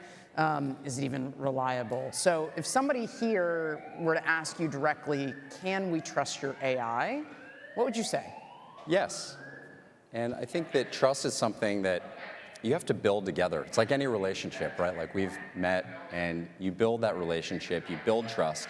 And I think what's fascinating is everybody here, you've had an experience, you've used ChatGPT, you've used Anthropic, you've used Gemini, and you test it, you try things. It makes you more productive. Sometimes it gets something wrong. Sometimes it writes something funny. Sometimes, it is amazing at processing code or doing something significant on that front.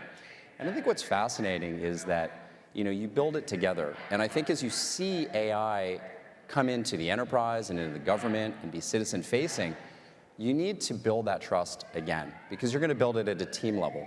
You're going to build it when you're doing an important process, maybe with the government or maybe in your company. You're going to have a budget that maybe the agent can allocate or move. It's going to be a key constraint in process and workflow. So trust has always been our number one value. It's something that we put at the heart of what we did from the beginning at Salesforce, because people were trusting us with their data. We don't own our customers' data. We can never see it, but we are the custodians of it. So bringing trust and all of that data into Salesforce, this is one of the key things that lets AI have the context and the memory to be really effective. So I think people are going to love what they see with trusted AI, because you need to bring all of this together in a way that, again, people can build confidence and really then extend it and deploy it much further. So today, we're hearing from top U.S. technology policy leaders on how the public sector can harness private sector innovation, like Salesforce's. And so I'd like for you to tell me a little bit more about what you're already seeing in the public sector, and where do you see the most potential? Yeah, public sector, I think, is just an amazing opportunity for all of us. I mean, we're all citizens, we're taxpayers, we're parents, we're veterans, and this is such an important part of really serving the public sector. Salesforce has been in the public sector now for, well over a decade. It's a multi-billion-dollar business for us. The US federal government is our single largest customer. So we have done a lot with the public sector, and it's been amazing, whether we have served NASA, one of the most important organizations advancing scientific research, recruiting people, running their operations, matching candidates and scientists against different jobs and opportunities. We work with the Department of Veterans Affairs. This is a very, very important organization that we're honored to support. It's one of our largest and most significant customers. We deliver personalized healthcare and a number of things that support our veterans every day, give them help. They have a great program called Squares. Squares is a way that you can basically, if you're a veteran, go anywhere amongst a network of different service providers, and they're able to immediately query and check to see if you are a veteran and all the services that you're entitled to. So this is just a way to kind of improve all of the service that we're giving to our veterans. And I see public sector right now just taking off in an incredible way. There are many, many extremely important objectives that I think this administration has been pushing, whether it's AI and the adoption of it or other areas. And I think you're going to see it really take off. So when I think of Salesforce, and maybe perhaps others too, normally think of CRM or sales contracts or Matthew McConaughey, perhaps. Not exactly the public sector as you described it, let alone working in national security. So what exactly is Salesforce doing in this space, though? So for national security, this is one of our most important spaces. We've been involved in it for years. So we're honored that we're able to support the Army, the Navy, the Air Force. Really almost every branch of government, every agency is a Salesforce customer in some way. So it's not a new area to us, but I'll just tell you the personal story, which is, Mark and I were meeting with a number of military leaders, and it was really interesting exposure for us. My prior role is I was the chief business officer and Mark's chief of staff. And these military leaders really, they brought us in and they just articulated the importance of working with the private sector and trying to learn from the best practices, what was happening out there in the world, And they asked us to do more. So one of the things we said is, hey, we want to do more. What's important to you? And, we thought about it and we said, look, these people have the most important mission. We need to support them on that mission. We need to serve those who serve. And that's why we're really delighted to be announcing Mission Force. Mission Force is a new initiative, a new team, a new business unit. It's a portfolio of products that we have had in many ways serving the private sector. We're bringing now to defense, aerospace, and intelligence. And we just think this can have a really, really formative impact. There's a lot of areas that we think are just incredibly important, whether it's the personnel management or the assets and logistics and field service, or just the analytics to really increase that decision velocity and accelerate all of the key decisions that need to be made in a very distributed and centralized way also for the military. And we're just proud to be part of the mission, and it's kind of interesting because we see these things that have happened, like the U.S. Army. If you go to the U.S. Army and you want to join the Army, we're proud and delighted to be running that recruiting and running that website. So the same military organization, that's incredibly important, has a problem that's been solved in the private sector with somebody like Adecco or Indeed. So they want to bring Agentic AI. They want to bring this HR kind of intelligence layer to everything they're doing around personnel. And these are the types of things we see that can dramatically improve how people really have that continuous mission readiness. And there's nowhere more critical than this sector to have that mission criticality. And we're just delighted to be working on it, investing deeply with them. That's a very big announcement. Thank you for making it also on the stage. That's exciting.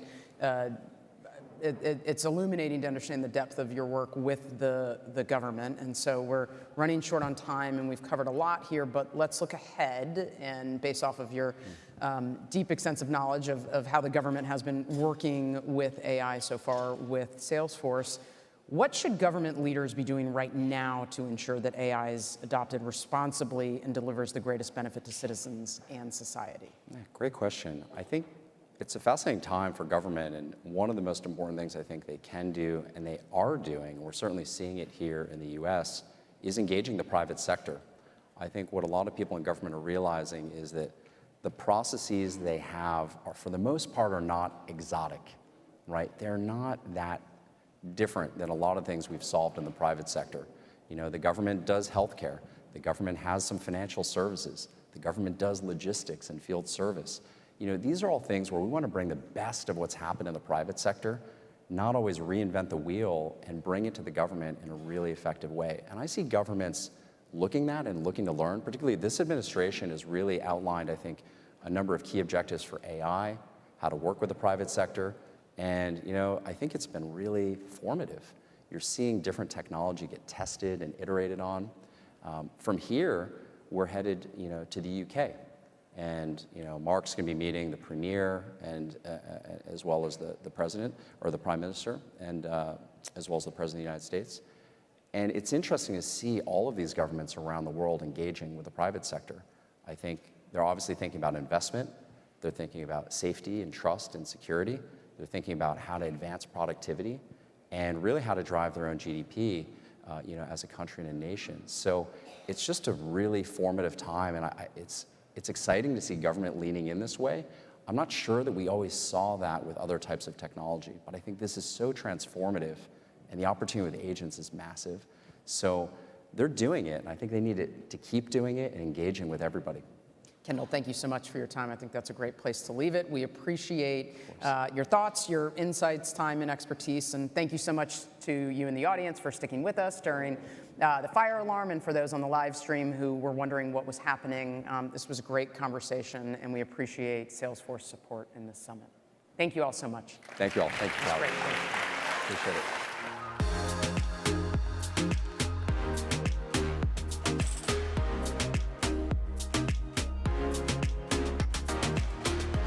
All right, thank you, Callie, and thank you to Salesforce for making our event possible. Just a quick note, that alarm was a false alarm. You are fine to stay in place, and we'll go on with the show. Next, I would like to bring to the stage Politico's Global Technology Editor, Stephen Heuser, for brief remarks.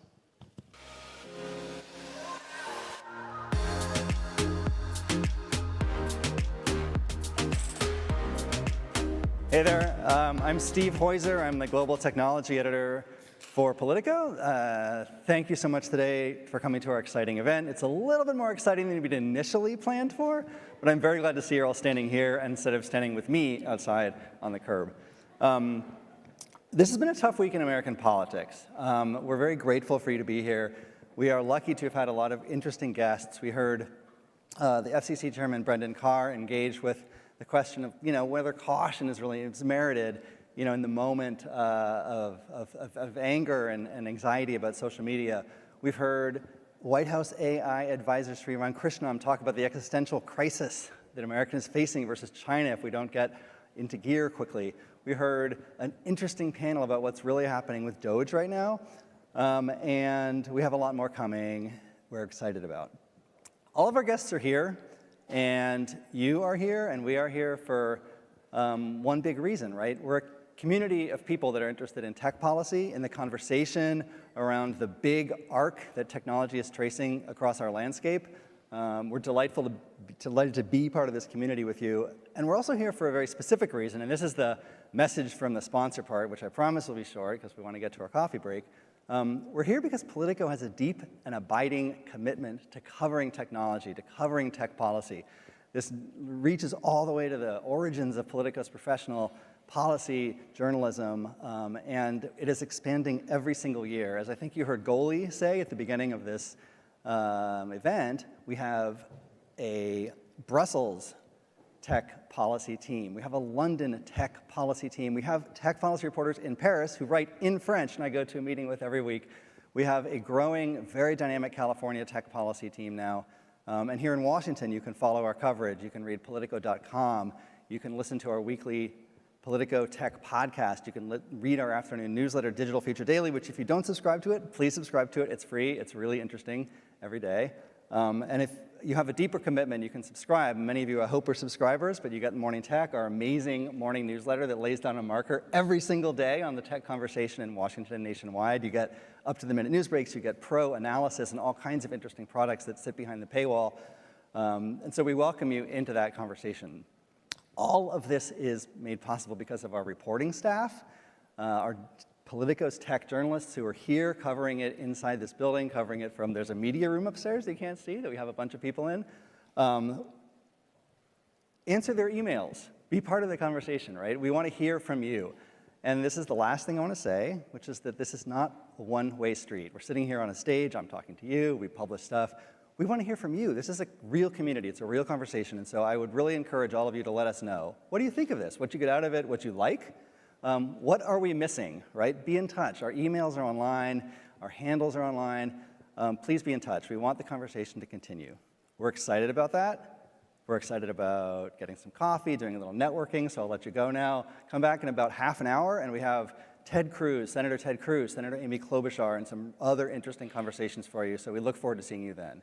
Thank you again. Bye-bye.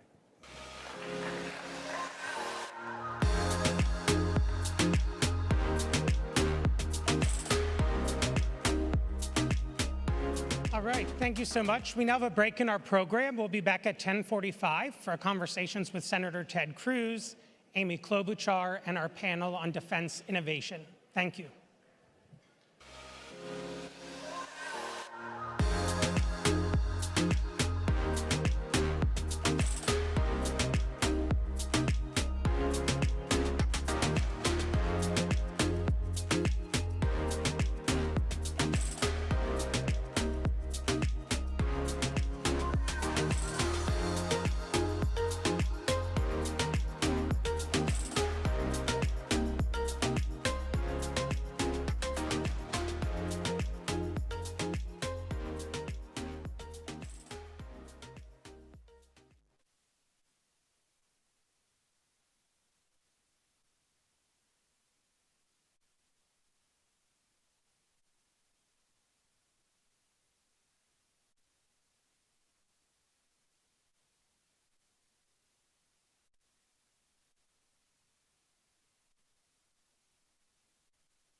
I could ask everybody to please take their seats. If you're still mingling, come on back inside. We're going to get the program started.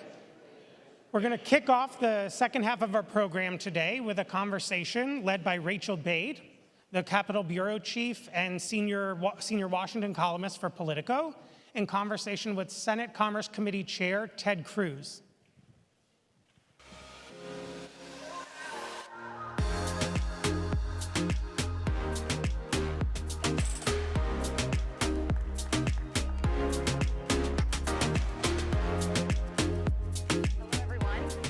Hear me okay? Everyone hear me okay? They're all rested. They just had a break, so they're all caffeinated and ready to dive in. Guys, I'm happy to welcome Senator Cruz. Caffeinated is good, but if it were an evening event, liquored up is even better. Can we maybe start that a little early today? We could all use a drink these days, let's be honest. Obviously, no introduction needed here. Senate Commerce Committee Chair at the center of all things AI. So happy to have you here. So let's start first with this new bill that you rolled out. I have a two-part question. So you have this new bill you rolled out last week, creates a legislative framework to try to lighten the load for experimental AI. It would allow AI developers to apply for 2-year waivers up to a decade from federal rules, so hoping that they can sort of grow and not have to worry about these regulations. But two things. One, what are you trying to do with this bill? But secondly, we've heard from some critics, including at Public Citizen, who said this proposal, quote, treats Americans as test subjects. And they were arguing that it's a sob story that AI companies are being, quote, held back by regulation. So first, what are you trying to do with this bill? And what do you say to critics who are concerned about what this means for consumers? Well, let me start by taking it more broadly about what the objective should be, and then talk about how this bill is one part of the solution. The objective, very simply, is to win the race for AI. And I think we're at a moment of transformation. And it's a moment of transformation that I think is very much like where we were in the 1990s with the rise of the internet. And you think about it, the internet changed everything about how we live our life. And at the dawn of the internet, the US government made a series of decisions that were the right decisions. And in particular, I'll do something that might surprise you. I'm going to praise a Democrat president. I'll praise Bill Clinton. Bill Clinton signed an executive order that memorialized a light touch regulatory approach to the internet. We also put in a moratorium on taxation on the internet. And the internet at the time was this nascent technology that was just coming into existence. At the same time, Europe took a dramatically different approach. And the EU put in place a heavy regulatory approach, a prior approval regulatory approach. The consequences of that fork in the road have been utterly transformational. Here's an amazing statistic. In 1993, the economy in the EU and the economy in the United States were virtually identical. Today, the United States economy is more than 50% larger than the EU.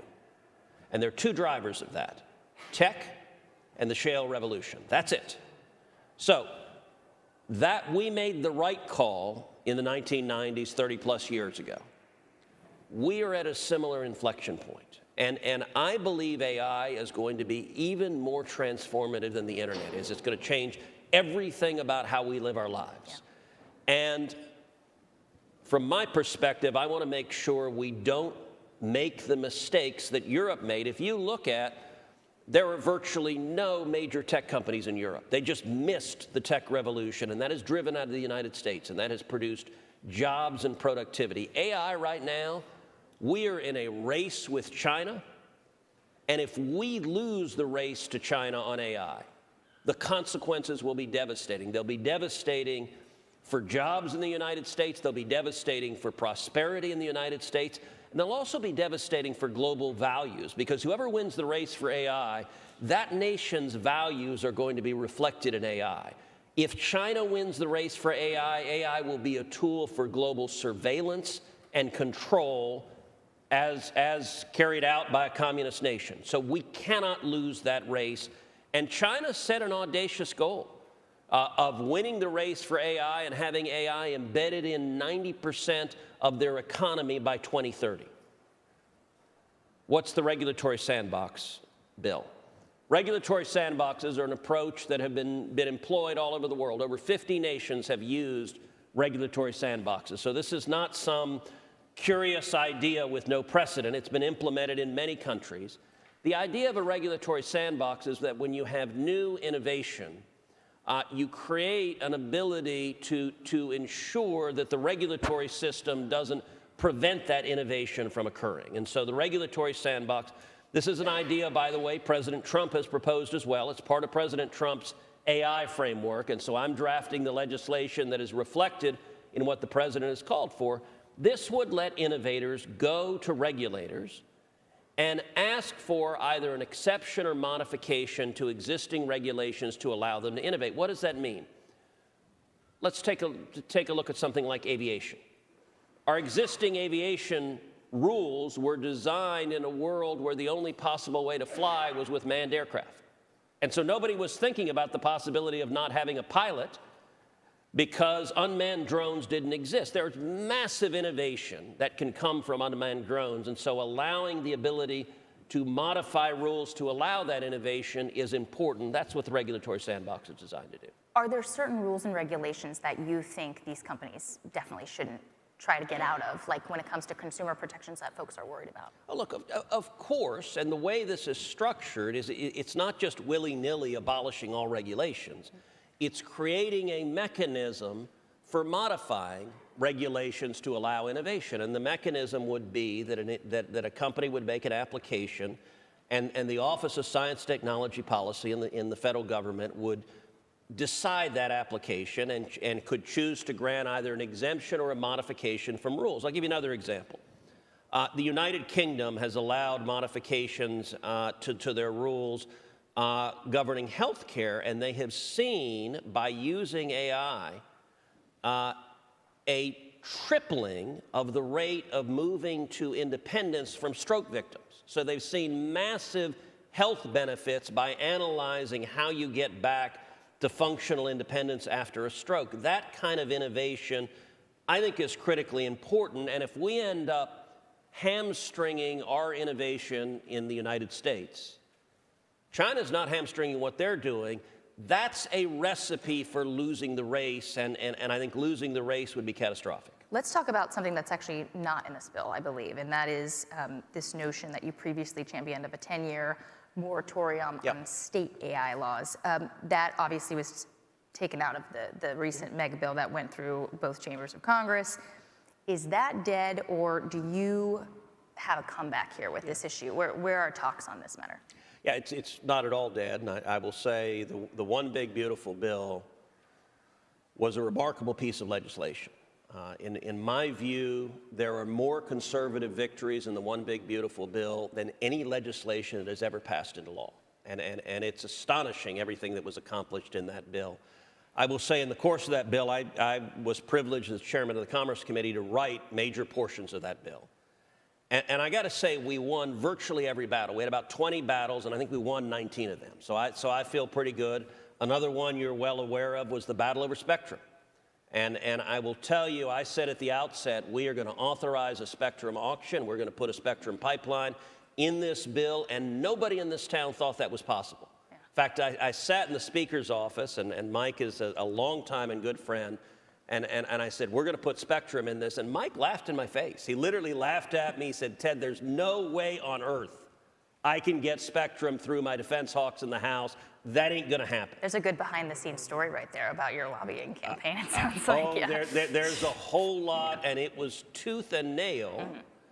And actually, here, I'll make it a little less behind the scenes.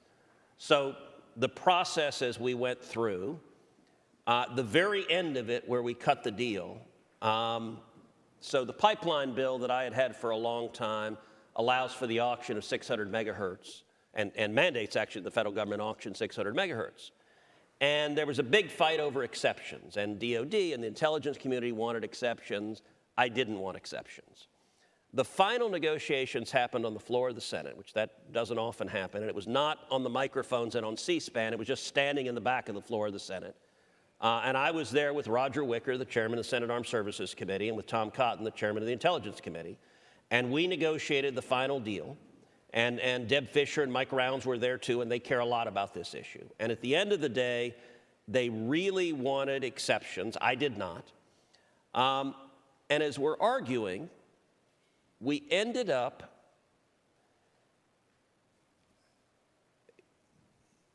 the president had tweeted about this.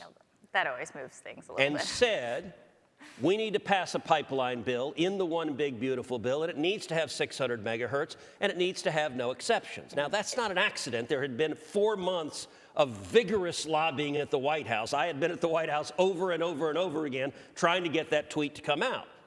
And so when my colleagues are saying we need all the exceptions, I had a printed out copy of the tweet. I said, that's very interesting. The President of the United States disagrees with you, so I appreciate your views on the matter. Nevertheless, as Bismarck said about sausage and legislation, there are compromises that are made. So I ended up giving in to some exceptions at the very end, said, all right, fine, we can carve narrower exceptions than you're asking for.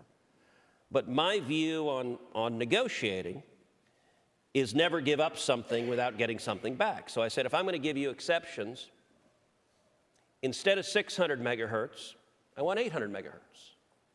And I got to say, we walked out of the deal with 800 megahertz, and everyone went, where the hell did that come from? And the honest answer, I'd like to say I had scientists studying the optimal amount of spectrum to allocate, and it was a careful technical assessment. That ain't true at all. I just made up the number. It really was the Spinal Tap principle. If any of y'all remember the movie Spinal Tap, and their amplifier, instead of going to 10, ours goes to 11. There's 800 megahertz because 800 is bigger than 6. And that sounded like a good number to you. Yeah, so I said, all right, fine, you want exceptions, give us 200 more megahertz. But look, and by the way, the next day, I get a call in the morning from President Trump on my cell. And he's in the Oval, and Scott Bessent and Lutnick are both sitting in the Oval with him. He goes, Ted, this is an amazing deal. How did you get this deal? And Rachel, I said, the only possible answer to that, which is, Mr. President, it's entirely because of you, which I will note happened to have been true. Without that tweet, we don't get the deal.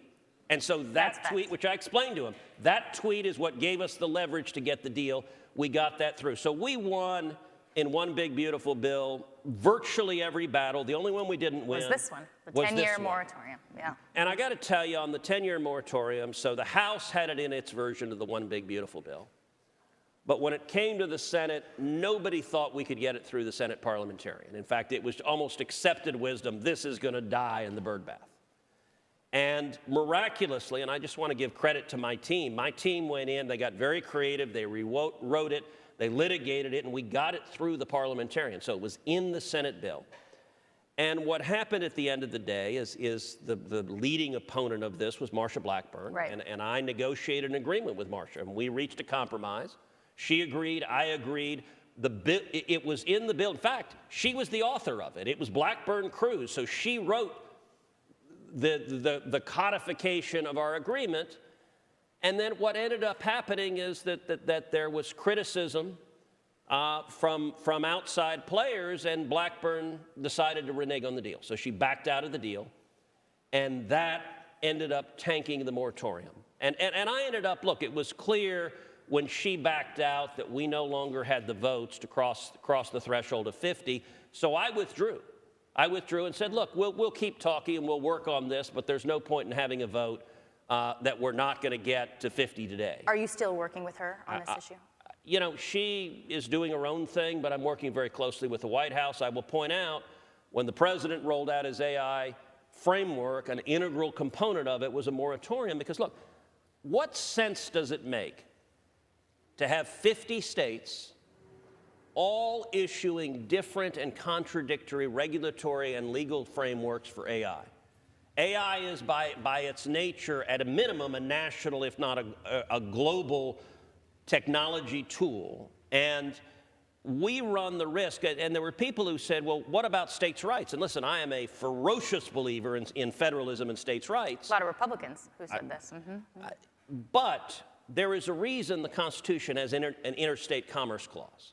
And we have an interstate commerce clause because we want interstate commerce, and it is Congress that should be setting the rules for interstate commerce and not contradictory rules that would end up making it If we stay in the status quo, the people who win, the biggest winner of the status quo with no moratorium is China.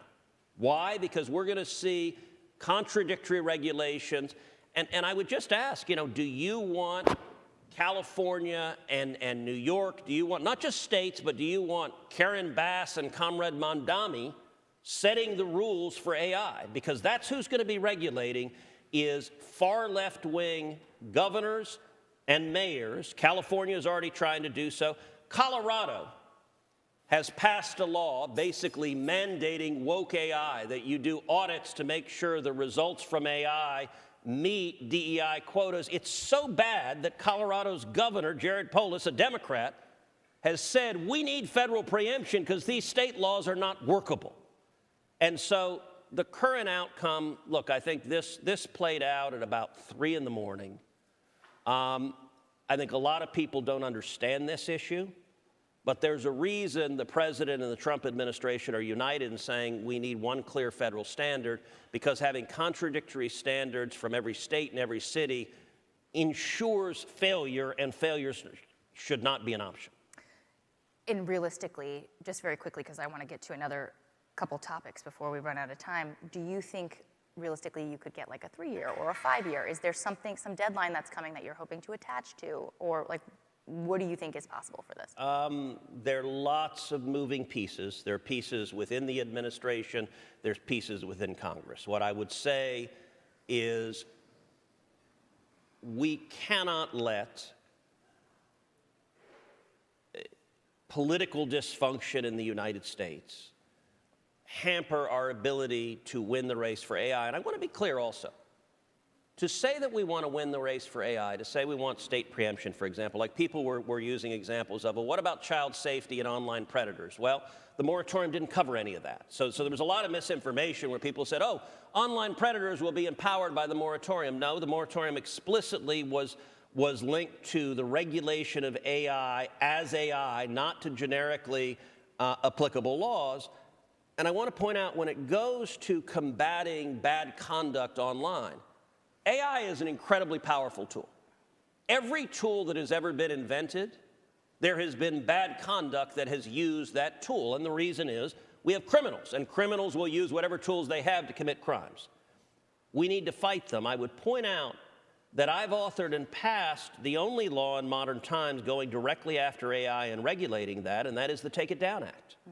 Now, the Take It Down Act goes after non-consensual intimate images, 2 kinds. Number 1, real images, so-called revenge porn. You have a couple in an intimate relationship, they take pictures or videos of each other, and then they have a breakup and one or the other is ticked off and releases those pictures or videos to the world. That's a grotesque violation of privacy. Nobody has the right to do that. And then a more modern manifestation of it that comes from AI is the explosion of deep fakes. And we are seeing last year deep fake non-consensual intimate images rose over 3,000%. More than 95% of the victims are women and teenage girls. And so the Take It Down Act does 2 things. Number 1, it makes it a crime, it makes it a felony to post non-consensual intimate images, either real or deep fakes. And that was important because state laws and federal laws had a hole. So for example, if you posted, as was happening frequently, deep fakes of a teenage girl that appeared to be naked but were not, that was not child pornography. Because it was a deep fake, it didn't meet the legal definitions for child porn. And so the people who were doing this were getting off scot-free.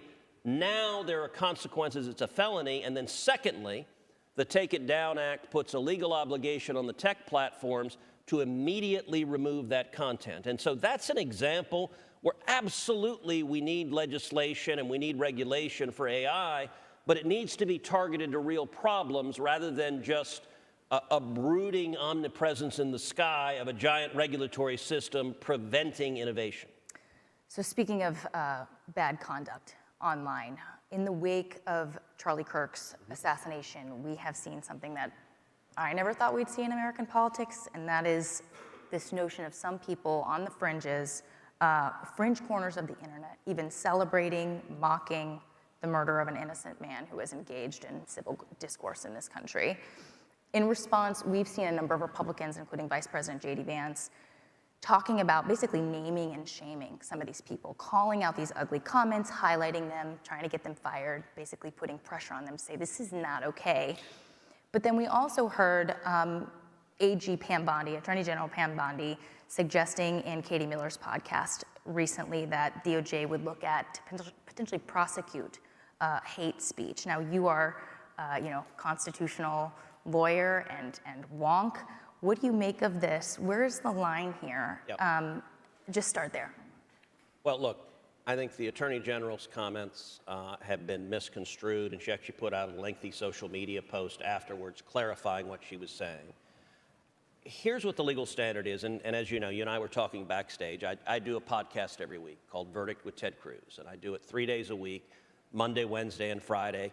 By the way, for every reporter in the room, you should be following and listening to the podcast because we try to break news literally every podcast. And we've got millions of listeners. We're also on syndicated radio in over 230 stations. The last podcast, I did a deep dive analyzing this question, so in more length than we've got here. But the basic standards, number one, the First Amendment absolutely protects speech. It absolutely protects hate speech. It protects vile speech. It protects horrible speech. What does that mean? It means you cannot be prosecuted for speech even if it is evil and bigoted and wrong. The Klan can advocate horrible racist ideas and they cannot be prosecuted under the First Amendment. Nazis can advocate horrible and racist ideas and they cannot be prosecuted. However, that does not mean that any individual is immune from the consequences of your speech. The First Amendment doesn't just give you a free pass. And I'll give anyone an illustration. If you don't believe that, you can carry out a simple test. Walk into your boss and say, go screw yourself. And you will discover that there are consequences to speech because you can't be criminally prosecuted for saying that, but your boss can most certainly fire you. Right. And you almost certainly will be fired. Likewise, we have seen in the wake of the Charlie Kirk assassination, and I want to say Charlie was a good friend of mine. I think last week was just a horrific week in this nation's history, and he was assassinated for believing in free speech, for engaging in his views. He was assassinated not because he was spreading lies, but because people were afraid of what he was saying. And I will say the courage he had to go to college campuses and engage with people who disagreed, even if you might disagree with him. He would engage in civil debate, going back and forth. That is the very finest of the traditions of our First Amendment. We have seen, as you noted, across the country, people on the left, not everybody, but far too many people celebrating Charlie Kirk's murder. We've seen teachers in high schools and elementary schools posting online, celebrating. We've seen university professors posting. In my view, they should absolutely face the consequences for celebrating murder. And I'll give an illustration. Let's say you're a student at a university, and you decide to go to your university and dress in a Klan outfit and burn a cross and advocate for murdering African Americans. Under the First Amendment, you cannot be prosecuted for that. So you will not go to jail for doing that. But you know what? You absolutely can be expelled for that, and you should be. And I think the same is true that the people who are facing, and naming and shaming is a First Amendment consequence. Just like John Stuart Mill said, the best response to bad speech is more speech. And naming and shaming is part of a functioning and vibrant democracy. Yeah. Well, that's all the time we have right now, but I guess one more question sort of related to this. I was going to ask, what is the role in tech companies when it comes to what's going on, this vitriol online right now following this murder? Is there a role? Or maybe it's not, because I know you've been on the opposite side of this. I mean, you led the charge criticizing tech companies for censoring and sort of monitoring conservative speech. And that's been a big issue for you. Do you not want to see them do anything on this right now?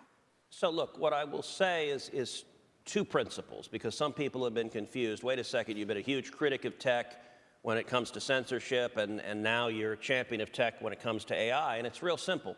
Jobs are good, censorship's bad. So I'm going to fight for us to win the race for jobs because I want Americans to have good jobs and enjoy prosperity, but I'm also going to fight against the abuse of power because censorship is wrong.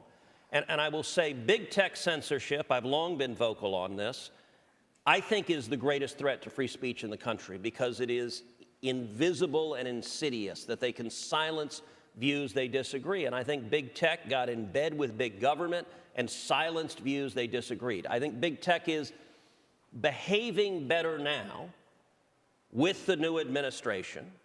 I'll confess I had mixed sentiments. We all saw the array of tech CEOs behind President Trump at the inauguration. I had mixed sentiments, and so my view right now towards tech is much like Ronald Reagan's view towards the Soviet Union: trust but verify.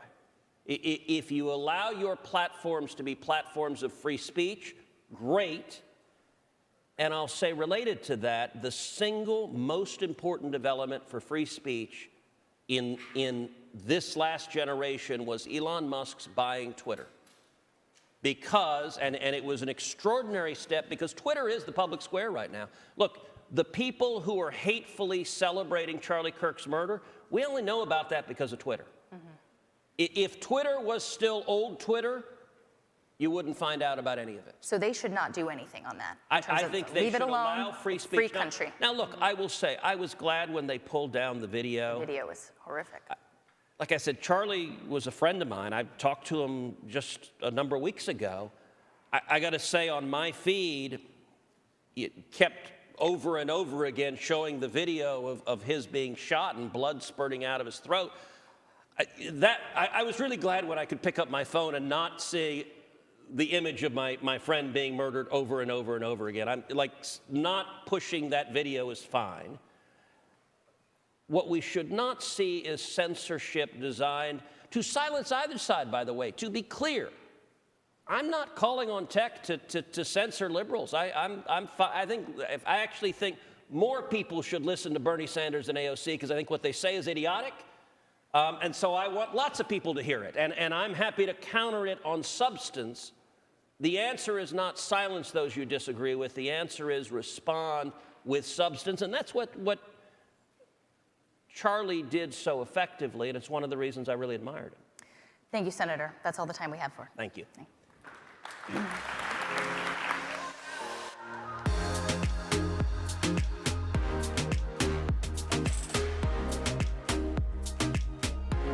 All right. Thank you, Rachel. Thank you, Senator Cruz. Up next to the stage, I'd like to invite Louise Pentland, the Chief Legal Officer and Executive Vice President of Legal and Government Affairs for Adobe, to make executive remarks.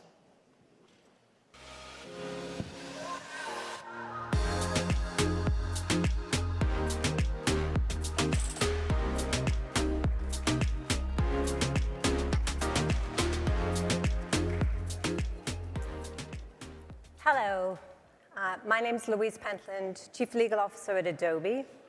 It's an honor to be here today to explore how AI is transforming everything we touch and everything we see. For over 40 years, Adobe has pioneered innovative technologies that have enabled billions of people to unleash their creativity, power their productivity, and bring their stories to life. Creativity has always been core to the mission of Adobe. Adobe is the operating system for creatives, and we are infusing AI in every single one of our applications today. Our legacy of innovation has carried us through profound moments of technological transformation, like the one we are facing today. This is a once-in-a-generation moment that will define American innovation and economic prosperity for decades to come. And the US cannot afford to come second. Securing American leadership in AI will mean unlocking the next wave of growth, protecting human creativity, and ensuring that AI benefits all Americans. So, what do we need to do to win this race? With the AI Action Plan and the Sandbox Act, proposed by Senator Cruz, as you just heard, the White House and Congress are already taking important steps to enable the AI innovation that we will need for long-term economic growth. But the speed and the scale of competition that American companies face today, particularly with AI, are unprecedented. As an industry, we need to be moving fast and growing fast. Adobe stands behind the government's mission to secure AI leadership in America. We see 3 critical areas to enable the innovation and adoption of American AI. First, having an AI-ready workforce. That will be crucial to securing America's future. Adobe is proud to be a signatory to the White House Pledge to America's Youth. We are giving more than 50 million K-12 students and teachers across the US access to Adobe's classroom-ready generative AI tools.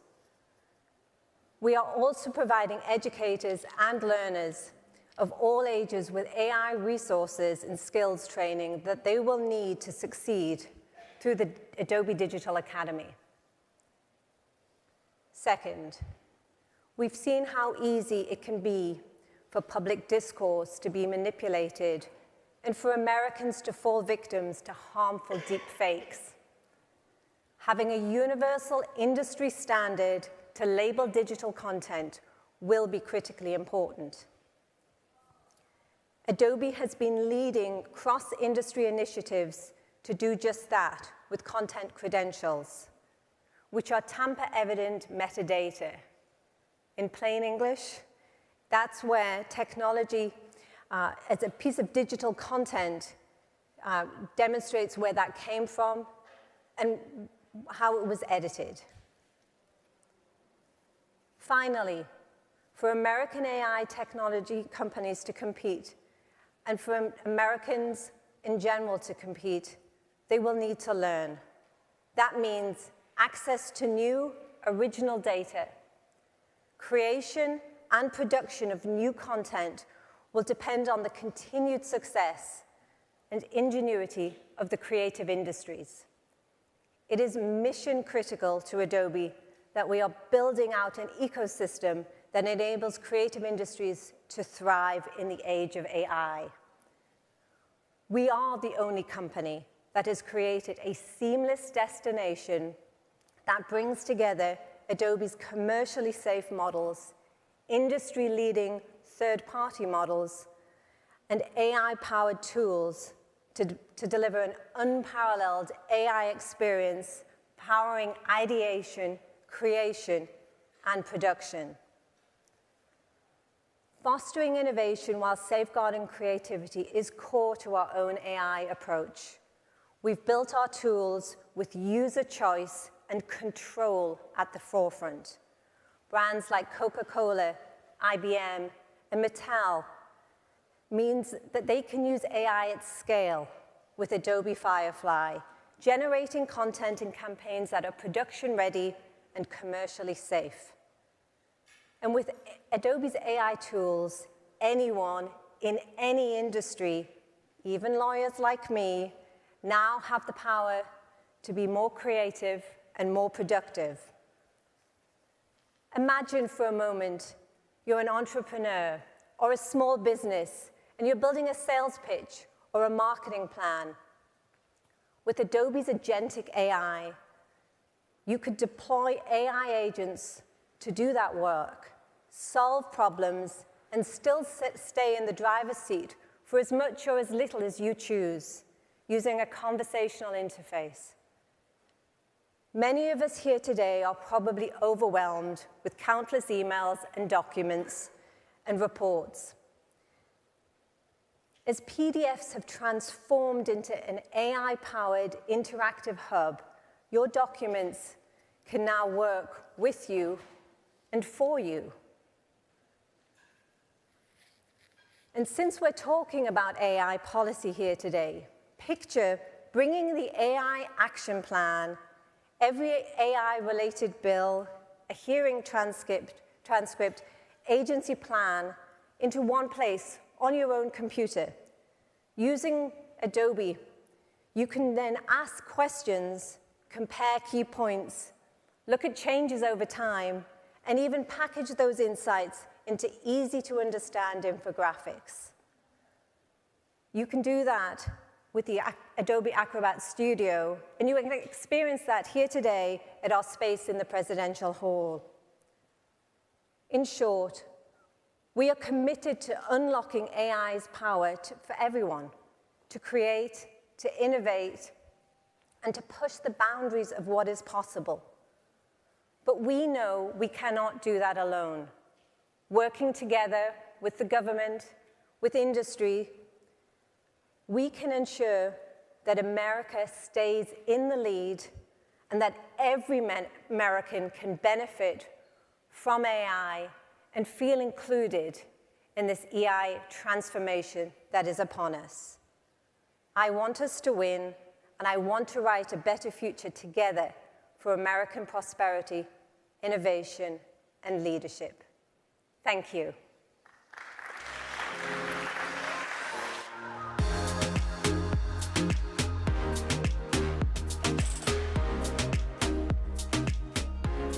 Thank you very much, Louise. Coming up for our next conversation, we'll set the stage for a panel about defense innovation. The relationship between Silicon Valley and the Pentagon has grown increasingly close, with the military looking to bring commercial technologies to war fighters, and with Silicon Valley seeing great business opportunity. To help break down this conversation, I'm going to bring to the stage Jack Desch, a defense reporter for Politico, who will lead our conversation with two panelists, Ryan Sang, the president, co-founder, and chief strategy officer for Shield AI, and Emil Michael, undersecretary of defense for research and engineering.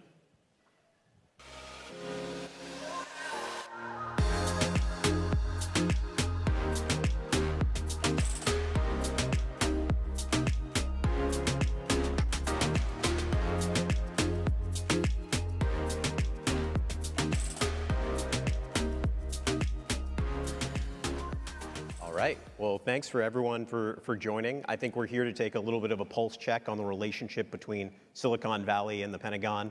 We get to do it once a year at the Reagan Defense Forum, but why not take sort of an interim approach and do it right ahead? 8 months into the second Trump administration, we want to sort of see where the relationship is going. Emil, this has been an administration of wearing multiple hats. Of course, we've seen Marco Rubio wearing multiple hats. Now you're wearing another hat as head of the Defense Innovation Unit, of course, the Pentagon's Silicon Valley outpost. Can you talk a little bit about how that's going and more fundamentally, what the overall plan is? Is it going to stay under R&E? Is the plan for that to report to the SecDef? What is it looking like long term? I've been the acting head for about 2 weeks, and the idea is to have it remain an independent organization that reports the way it reported. So it made sense for me to be the acting head of it because I built 4 companies in Silicon Valley. So I'm familiar with the financing community, the entrepreneur community out there, and how exciting it is for companies like yours and others to get embraced by the Defense Department in a sort of more streamlined way. Otherwise, the Defense Department could be hard and opaque to navigate for a small company. It doesn't have the lobbyists, legal staff, and sort of understanding of how to bid on government contracts. So we want to keep that front door open to young companies that have a commercial solution that may have military applications. So the mission of DIU won't change. And I'm in the interim while I'm leading the organization intent on making sure it sort of continues to find the innovative commercial solutions that have answers to the warfighter problems. So safe to say it's not going to be a commuting situation between DC and Silicon Valley. Ryan, wanted to get to you on sort of what Shield AI has been able to do in Ukraine and some of the frontiers that you see between drones and AI.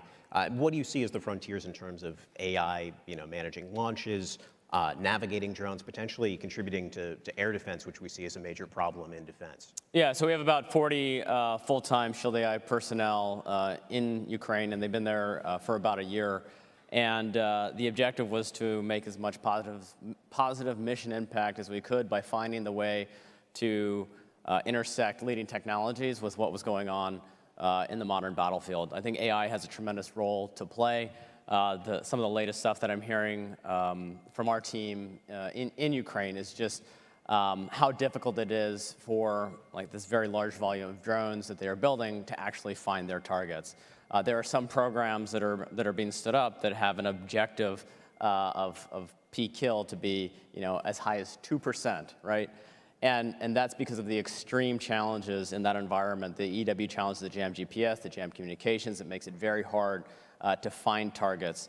And AI technologies that enable systems to navigate in these tough EW environments that allow them to fly without GPS, that'll make it possible to find and fix targets deep in enemy-controlled territory are critically important to increasing the effectiveness of weapons on the modern battlefield. So just to put a finer point on that, that's 2% of the drones that are reaching their targets in some instances. Yes. Wanted to talk about sort of drone development in the U.S. Emil, I mean, we've seen the U.S. fall a little bit behind in terms of drone development compared to some of the competitors. What do you sort of see with the Pentagon's major initiative, Replicator? There have been questions about the future of Replicator. You had your first tranche. The second tranche is meant to be focused on counter-UAS. Where do you see that program going? Replicator was one effort by the DoD to create a mass drone arsenal, if you will.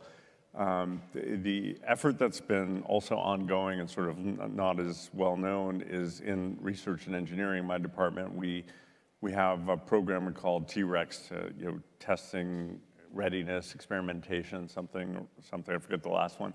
I was just out there in Indiana at a 1,000-acre proving ground where we have real-world conditions for drone operators to come and try their drones products, and we rate them based on how well they work in satellite-denied environments and comms-denied environments. We had 103 participants, so 103 different companies came in and flew their drones, and we had countermeasures also to see how they did against some of the counter-UAS systems that are out there. So we have a ton of new companies in the DoD right now getting financed to bring their best UAV technologies to us. And that's in addition to Replicator, which is sort of military-ready products. These are now hopefully the next generation of drones that will become ready for the military services to adopt. So you expect that to continue? Is the plan to continue with acquisition of drones that are meant to kill, or is it sort of the counter-UAS that being the next focus? Counter-UAS is an additional focus. There's no such thing as you stop sort of buying or developing drones and only counter drones. You need both. You need sort of an attack drone, and you need ways to counter drones. So in the counter drone area, we have a bunch of big events coming up in the United States. We have World Cup. We have the 250th anniversary. We have military bases in the U.S. and abroad. There's lots of reasons you need to counter UAS attacks. And then for our theater operations, we need UASs just like any other strong military would. Do you have a ballpark for what you're looking to buy in terms of the next rounds of Replicator, whether it's counter-UAS and also on the seek and kill drones? Well, we have a separate effort set up as Joint Interagency Task Force for counter-UAS. And again, these systems obviously operate different. Like you have a UAS system, and then you want to counter it, and the counter is focused on swarms, right? If you have a drone swarm coming at you, you need different technologies on how to take down swarms, and there's lots of different methods for doing that. And we just stood up an organization to sort of focus on that. And on the drones themselves, Replicator will continue. But what we're now doing is sort of opening the aperture. We had a drone dominance memo that the Secretary of Defense signed out, which was to simplify the process for getting a drone certified by the DoD for use cases. And that led to things like this T-Rex proving grounds that we do twice a year to get new companies involved. And then the idea is that these companies can then collaborate. Like maybe one has a good seeker, one has figure out how to work in a comms-denied environment. A lot of lessons from Ukraine are being incorporated in these new companies and what they're building. Ryan, just wanted to turn to you on doing business with the department. How has it been going in the first few months of this new administration? You have movement on the acquisitions process in the Senate and in the House on the NDA with Forged and Speed, but just curious if it's getting easier, if it's still difficult. We do still see difficulties in Yeah, number one, I think the relationship between Silicon Valley and the Defense Department is stronger than ever, or stronger than it ever has been during my professional career.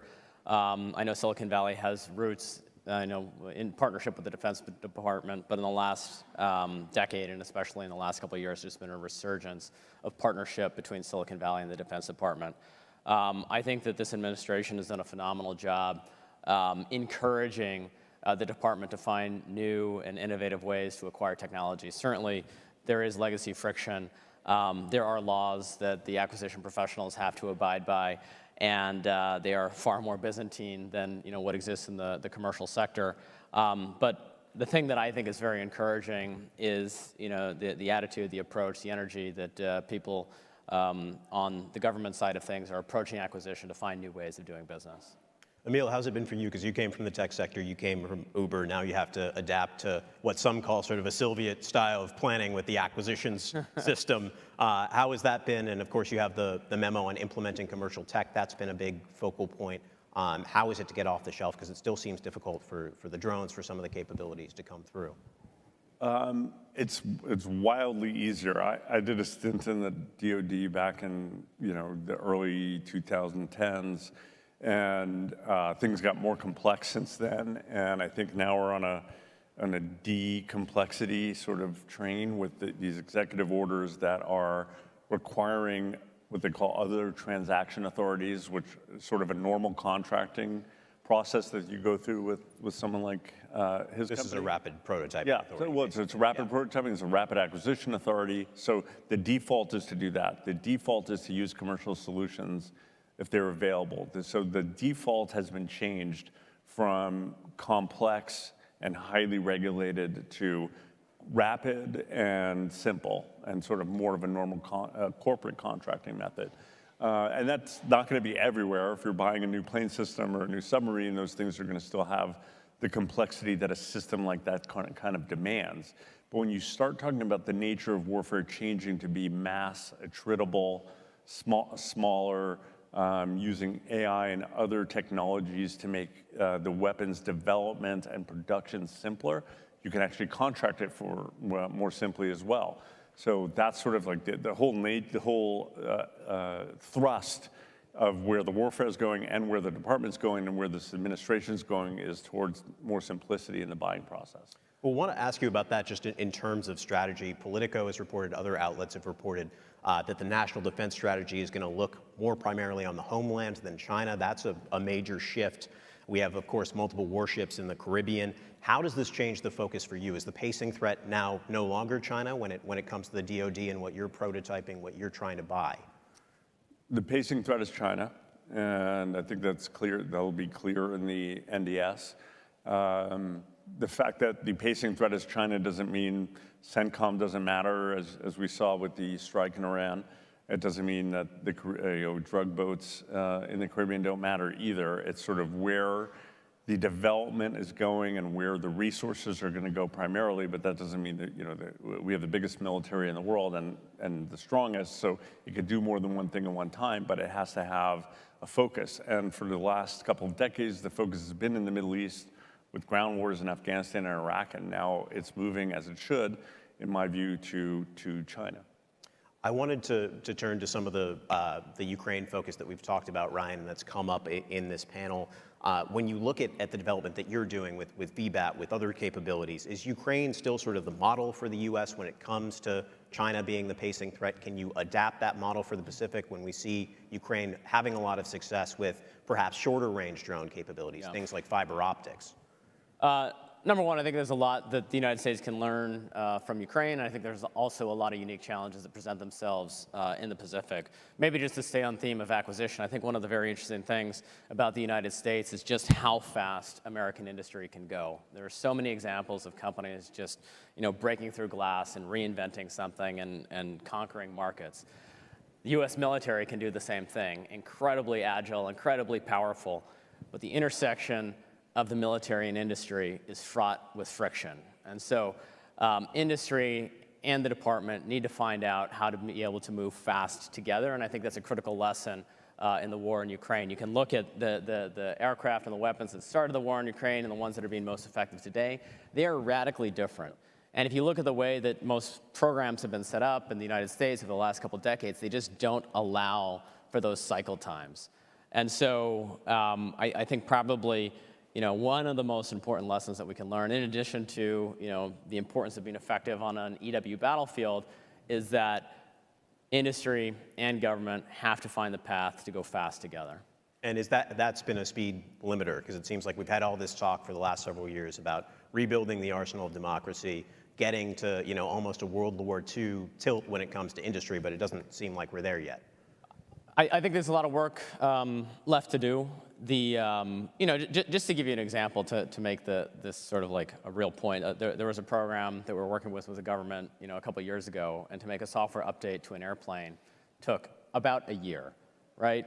And in our work in Ukraine, the difference between mission effectiveness and mission failure can be software configuration updates that you have about 48 hours to push. Right, so that's the delta that has existed. There is, I think, a lot of positive progress in programs to create pathways. That's a lot of P's to enable software to get pushed faster. But I'll correct you. This rebuilding our military, rebuilding our arsenal, the arsenal of democracy, it's 8 months old. This hasn't been going on in the last administration. The last administration talked about it too. They weren't doing it. In any sense of the word, as you could tell by that example and many more.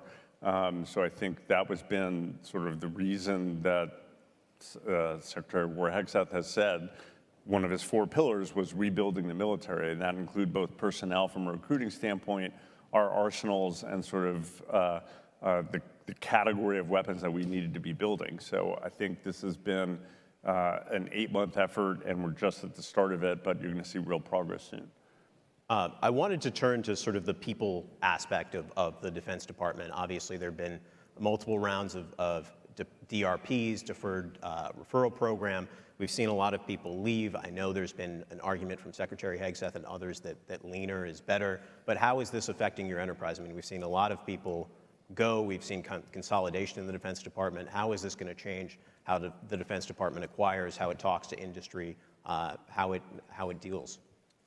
I mean, I think you have to put it in perspective. The percentage of people who've left the Defense Department over sort of the normal attrition rate is infinitesimal. So I don't think people realize the scale of a 3.3 million person department. If 50,000 people take an early retirement, the magnitude is sort of not as much as you would think. But more importantly, on the consolidation point, I think consolidation helps industry. That's fewer places to go in, to sell into, fewer organizations that have to qualify your product or to test your product, more of a clear line of hierarchy of how to get things done. So I think those things are going to be, hopefully very impactful in a positive way to industry. And obviously, in terms of the restructuring, we've seen the CDAO, the Chief AI Office, move under R&E as well. How much of a part of your day job has that become? I'm excited about that. The Chief AI Officer for DoD, if you think about it as the AI czar for DOW, Department of War, what it does is take what was an office unto its own, marry it with a lot of technology and research and engineering. In my group, we have DARPA, we have the Missile Defense Agency, we have a lot of these critical technology areas. We partner with the universities, we partner with the federally funded research labs. So to add AI to that portfolio means it gets a lot of muscle to it. So I'm spending at least a third of my time, maybe half, rethinking how the AI deployment strategy is going to be at DoD, and we want to go faster. We want to have an AI capability on every desktop. It means 3 million desktops in 6 or 9 months. We want to have it focus on applications for corporate use cases like efficiency, like you would use in your own company or in your phone, for intelligence and for warfighting. And there's going to be different ways to use it across the board for that. And if the U.S. is ahead of China on AI, and I know a lot of commentators say it is, how far ahead is the U.S. from your vantage point where you sit, since that's a big part of your day job now? I believe the U.S. is far ahead, but this is not an industry that moves slowly. So this is not something to say, oh, we're reasonably far ahead. We can, pace ourselves now.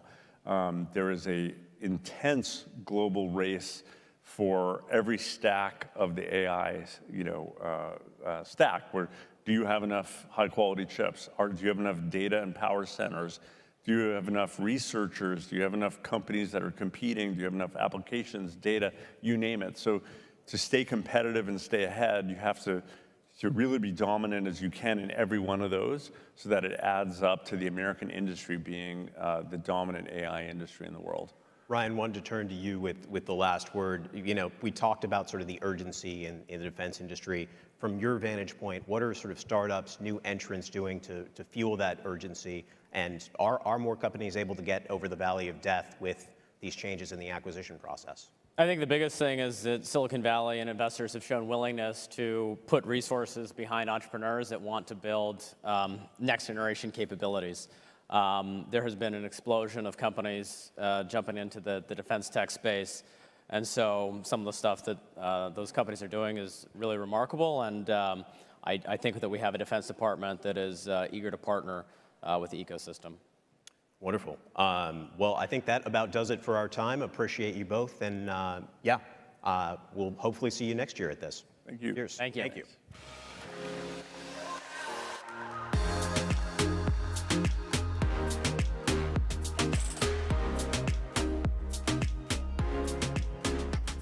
All right. Thank you so much for that insightful conversation. We're getting to the end of our program. At the end of our program, we'll have an interview with Senator Amy Klobuchar talking about online speech, antitrust, and other pressing issues, some of which we've been hearing about throughout the entire day. But first, I'd like to bring to the stage for an executive conversation, Politico Chief Commercial Officer Callie Bowdy, who will talk to the President and CEO of CTIA, Ajit Pai, who is Chair of the FCC. Please join me in welcoming them to the stage.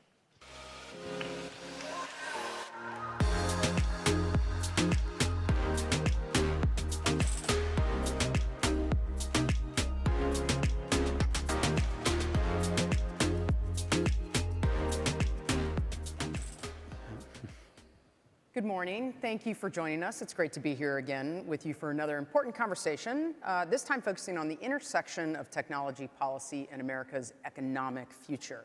To help us explore these issues, I'm joined by Ajit Pai, President and CEO of CTIA. And Ajit has a long history of shaping communications policy, including as chairman of the FCC, and he now leads the wireless industry's work to strengthen America's leadership in 5G and beyond. Ajit, thank you so much for being here today. Thanks for having me.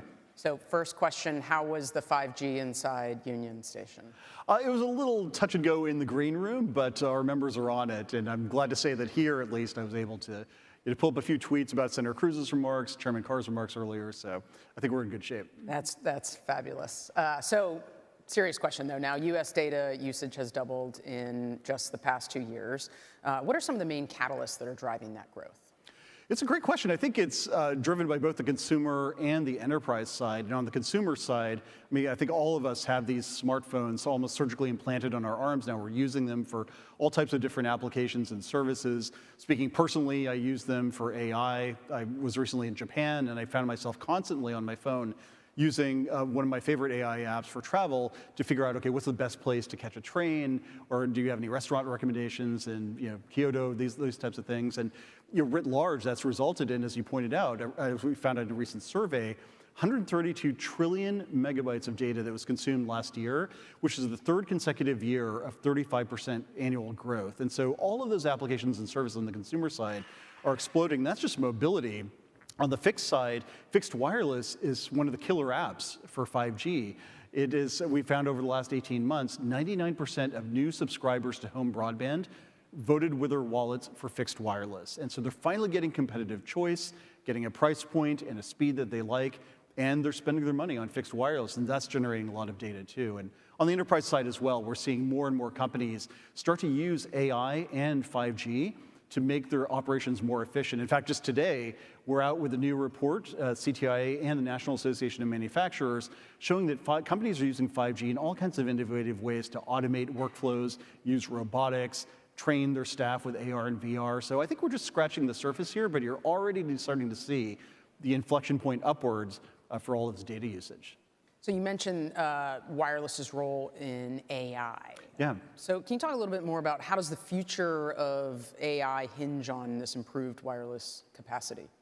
I can't really put it any better than Chairman Carr did this morning here at the summit, where he talked about the fact that one of the key parts of his Build America agenda is getting more mobile spectrum into the marketplace. Those airwaves that belong to the public, after all, need to be used for the greatest benefit for the public. And the public is, as we just discussed, using AI and other types of advanced technologies over mobile platforms. And so to make sure that we have a policy framework in place to accommodate all of that growth in AI services, you need to have networks that are able to process and receive all the AI signals that are traveling to and from devices back into the core of the networks. And so increasingly, as you're walking around, as Chairman Carr put it, you want mobile wherever you happen to be.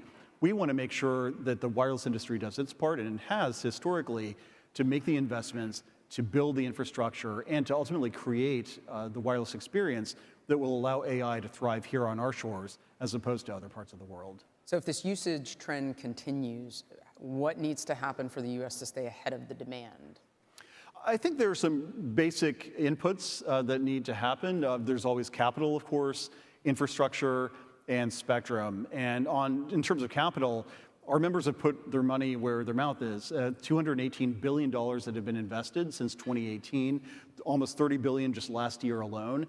Building a wireless network, and let alone multiple of them, it's a very capital-intensive enterprise, and our members have shown up building these networks of the future.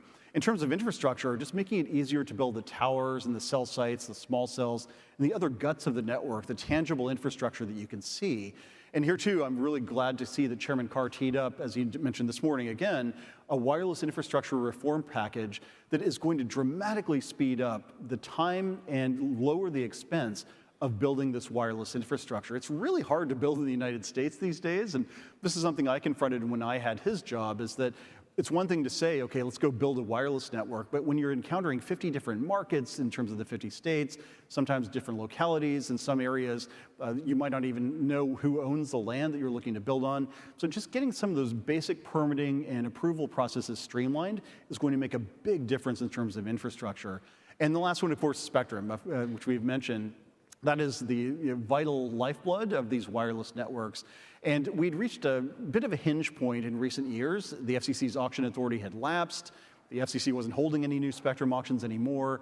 That ship has been righted thanks in part to President Trump's leadership, Senator Cruz, who was just here, chairman of the Senate Commerce Committee, House Energy and Commerce Committee Chairman Brett Guthrie.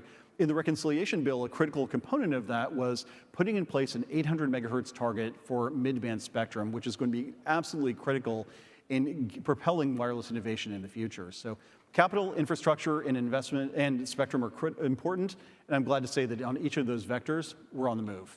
It feels like in Washington this has been debated for so long, back and forth, about how do you expand access to these airwaves like you just mentioned in order to power the wireless networks, but what makes it much more urgent now than ever before? I think there are two different aspects to the answer. One is domestic, and one I think you might say is global. Domestically, the wireless industry historically has propelled a ton of economic growth and job creation. I mentioned the numbers, the raw numbers that our members are investing, but it's more the second order effects of what wireless empowers that is really creating a lot of growth. I mean, just think about where we were 10 years ago in terms of the wireless applications and services that we use. Now look at how we use them today. I mean, just a dramatic increase in our own lives. I'm sure everybody has plenty of anecdotes along those lines.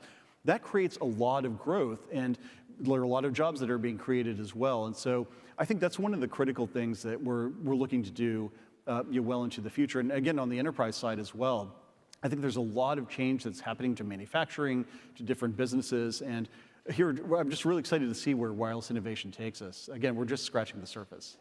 So other countries, especially major global players like China, are moving aggressively to position their industries for this next generation wireless. So why does leading future generations of wireless matter to all of the topics that we're discussing here today? Yeah, it's a great question. So I mentioned the domestic side of the ledger. The global side is that the United States wants to be in the lead for technology. And I know that we often trot that out as sort of a shibboleth that we've all grown up with. Oh, we want the U.S. to be in the lead, and we've heard it here today as well. And I certainly want that, not just as a head of CTIA, but as a U.S. citizen. But it's because of all of the different things that flow from that. It's hard to remember now because technology proceeds so quickly, but if you go back 15 years or so, when we were at the dawn of 4G, when I became an FCC commissioner, the United States had 4% of the world's population and some 50% of the world's LTE connections. And that wasn't an accident. It's because we put in place the policy framework to allow companies to innovate and invest. And you saw the results of that. It wasn't just the fact that we had LTE connections. It was that we now had, with the introduction of the smartphone, a mobile app economy that grew on top of that mobile platform, and we became the haven for investment and innovation. A lot of talent started setting up shop here in the United States because they perceived correctly that this was the best place to do wireless work. And we want that to be the case in 5G and 6G and successor technologies as well. But it's obviously not a gimme. I think we've all become accustomed, many of us of a certain age, that America's trajectory is just naturally going to be upwards. But it's a competitive environment, and China in particular, which you mentioned, has placed a priority and dominance in all of these different technological sectors, AI and 5G included. And so right now, what we want to do is stay ahead of the curve and make sure that all of that talent, all of that capital continues to be retained by the United States. And that's why one of the reasons why it's so urgent, not just the increased consumer usage, which is constantly going to be chased after by the wireless companies, but also as Americans, we want to make sure that we have the lead in 5G and 6G. We are setting the standards, we are creating the applications that are going to make the wireless future one that is much more aligned with our values and the values of those who are aligned with us. So what steps do you think that policymakers need to take to keep that upward trajectory in order to enable our networks and also our economies to be ready for what comes next? I think some of it is what you've already seen in the reconciliation bill, Congress giving the administration direction. We want an 800 megahertz target. We want these bands auctioned within a certain time frame. Here, FCC, we are reestablishing auction authority to you. One of the most successful government programs in history, which has generated hundreds of billions of dollars in revenue for the US government and untold benefits for the American consumer, was allowed to lapse just 2 years ago. So Congress reestablished that. And the president endorsed it twice during the negotiations by putting out a statement that he wanted the United States to lead in wireless. Now it's incumbent on the executive branch and the independent agencies, particularly the FCC, to take those instructions from Congress in the reconciliation bill and run with it. And Chairman Carr has been a leader from his earliest days, talking about the need for forward-thinking spectrum policy. He talked this morning about the C-band auction, which is a continuation of the work that was done during the first administration. He talked about other different bands that are under consideration. So that blueprint for success that we had in the first Trump administration, where the FCC, led by everyone's favorite former FCC chairman, conducted a lot of groundbreaking spectrum auctions, got across the finish line an unprecedented amount of spectrum. And it was just a tremendous success. And it wasn't easy to do. There were often many incumbents or many other private stakeholders who raised this or that concern. But if you look back at that record of accomplishment, it really put the United States in the lead. By the time I left government in January 2021, the US was #1 in the world in terms of 5G availability, and China was a distant 11th. Now that's reversed. China is in the lead, and we are third by most measures. We, of course, want to right that ship, and I'm confident with President Trump, Chairman Carr, Senator Cruz, and others, we do have the leaders in place to be able to do that. Unfortunately, that's all the time we have today, but I suppose as a former chairman, you're able to pick favorites in that way. But Ajit, thank you so much for your time and insights today. It was really great to hear from you, and a big thank you to CTIA for their support in today's conversation and summit. Thank you, Kelly, and thanks to all of you. Thank you very much. I appreciate it.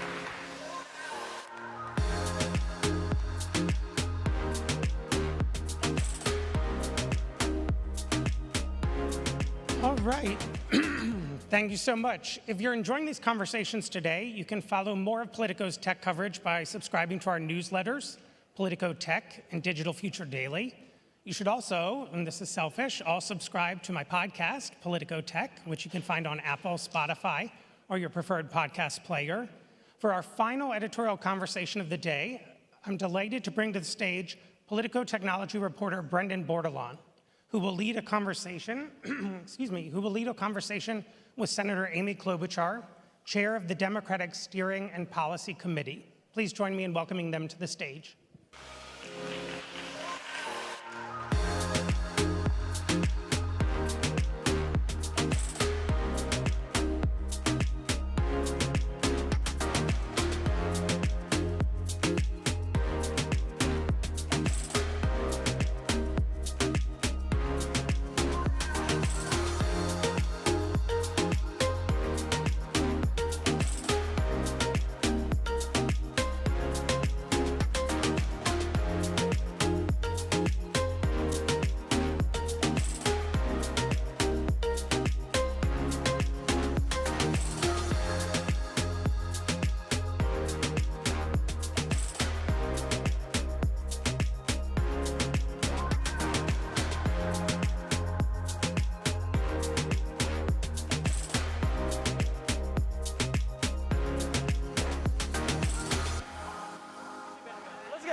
Okay, thank you. Sorry about that long delay. Live He was events. showing me baby pictures. Yeah, that's true. Actually, this is my first day back from paternity leave. Noah, very cute baby. Throw you right into the deep end here. He's had all this time to think about questions. Yeah. Super problematic. It's going to be a problem, yeah. Senator, thank you so much for joining us. We do not have a lot of time, and we have a lot of ground to cover, so I'm going to jump right in. And I want us to talk about free speech on the internet to start. You've been smack in the middle of the congressional fight over online content moderation for the better part of a decade. And days after— And I've done so well. No, yeah, okay, keep it's going. been, fits and starts. Okay. And in the days after the horrific assassination of Charlie Kirk, that fight is actually taking a pretty strange turn. It's worth noting that there's still a lot we don't know about the killer's motive, among other details. But many Republicans who, as you know, you work with them all the time, they have, styled themselves as champions of free speech on the internet. They are now seeking to suppress social media posts and platforms that they believe have downplayed Kirk's murder or somehow denigrated his legacy. So I just want to give you a few examples. At the urging of the vice president, conservative activists are scouring social media posts trying to get people fired. Attorney General Pam Bondi said the government will go after people that she accused of trafficking in hate speech. Senator Mike Lee is asking why Apple won't kick platforms like Blue Sky or Reddit off of their app store for what he calls hosting extremist content. And Republican Congressman Clay Higgins has called for private citizens who make light of Kirk's killing online to be banned for life from all social media. So just to open this, what's your reaction to all that rhetoric and calls from Republicans? All right, so I got to step back a little because, as you probably know, we have had a horrific spate of murders in my own state by people who left ramblings or manifestos that kind of gave some clue to where they were coming from. And I am against censorship. I'm the daughter of a newspaperman, so I believe strongly in free speech. But at the same time, I have long advocated to try to put in some liability when it comes to, and I think that's one way you can do it without the government being as involved when it comes to things that are showing up on these platforms. So to first, the Kirk horrific murder. I actually opened my remarks today in the questions of FBI Director Patel. It might be worth looking at those questions because I said, you lost a friend. I am so sorry. I also lost a friend in Speaker Hortman from Minnesota.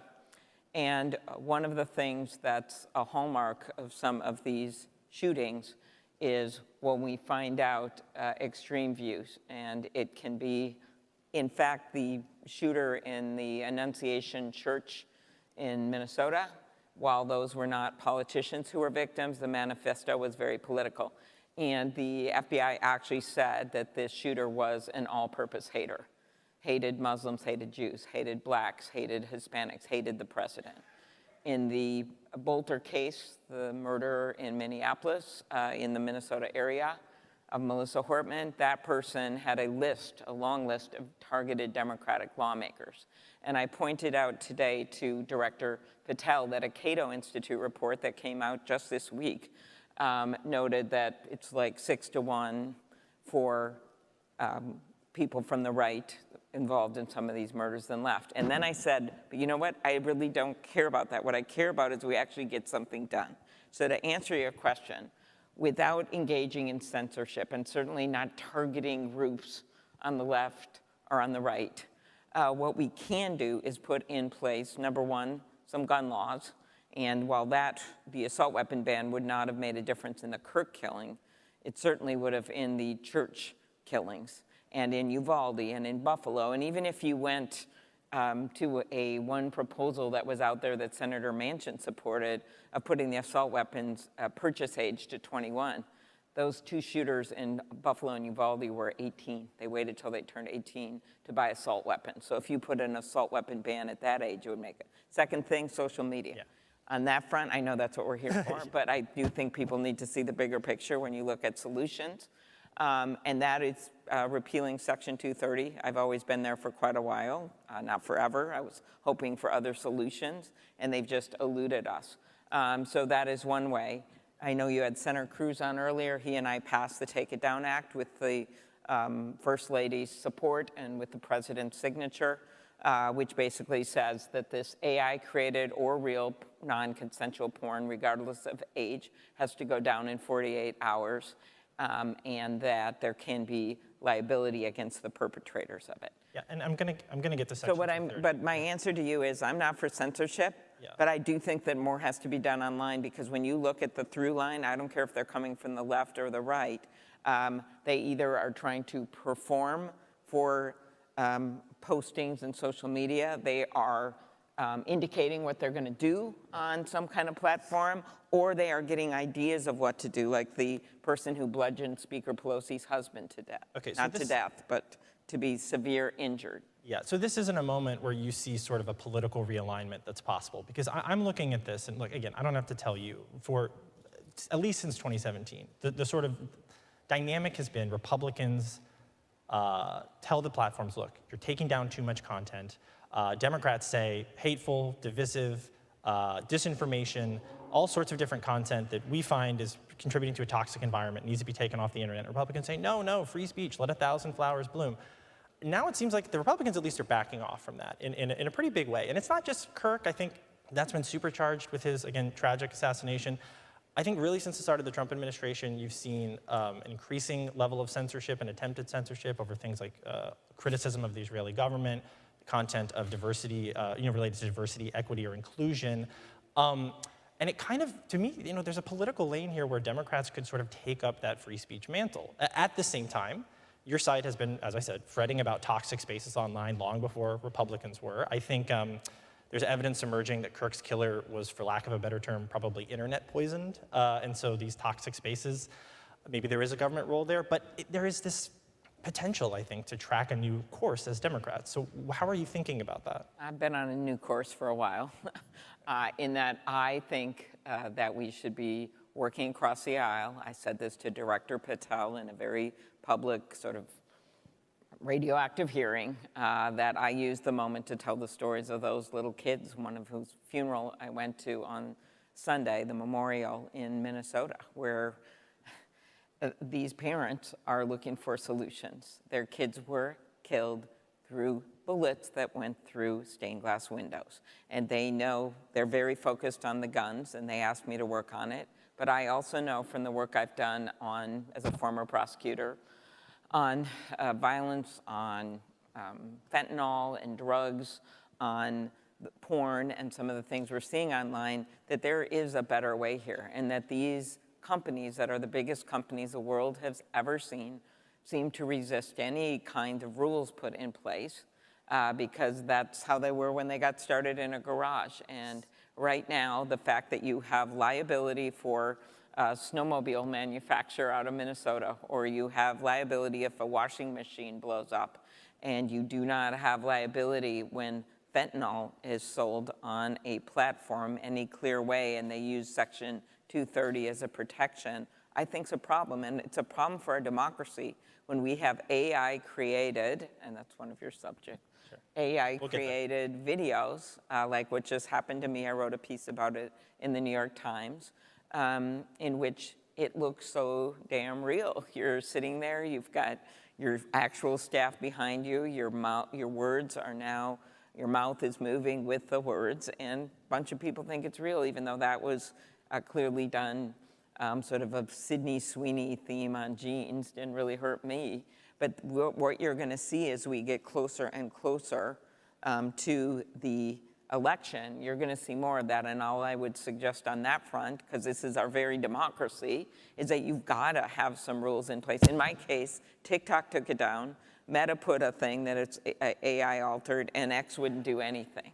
I mean, you have to have rules that either, if it crosses the constitutional line, that gray area, where it's maybe parody, you're not gonna be able to take it down.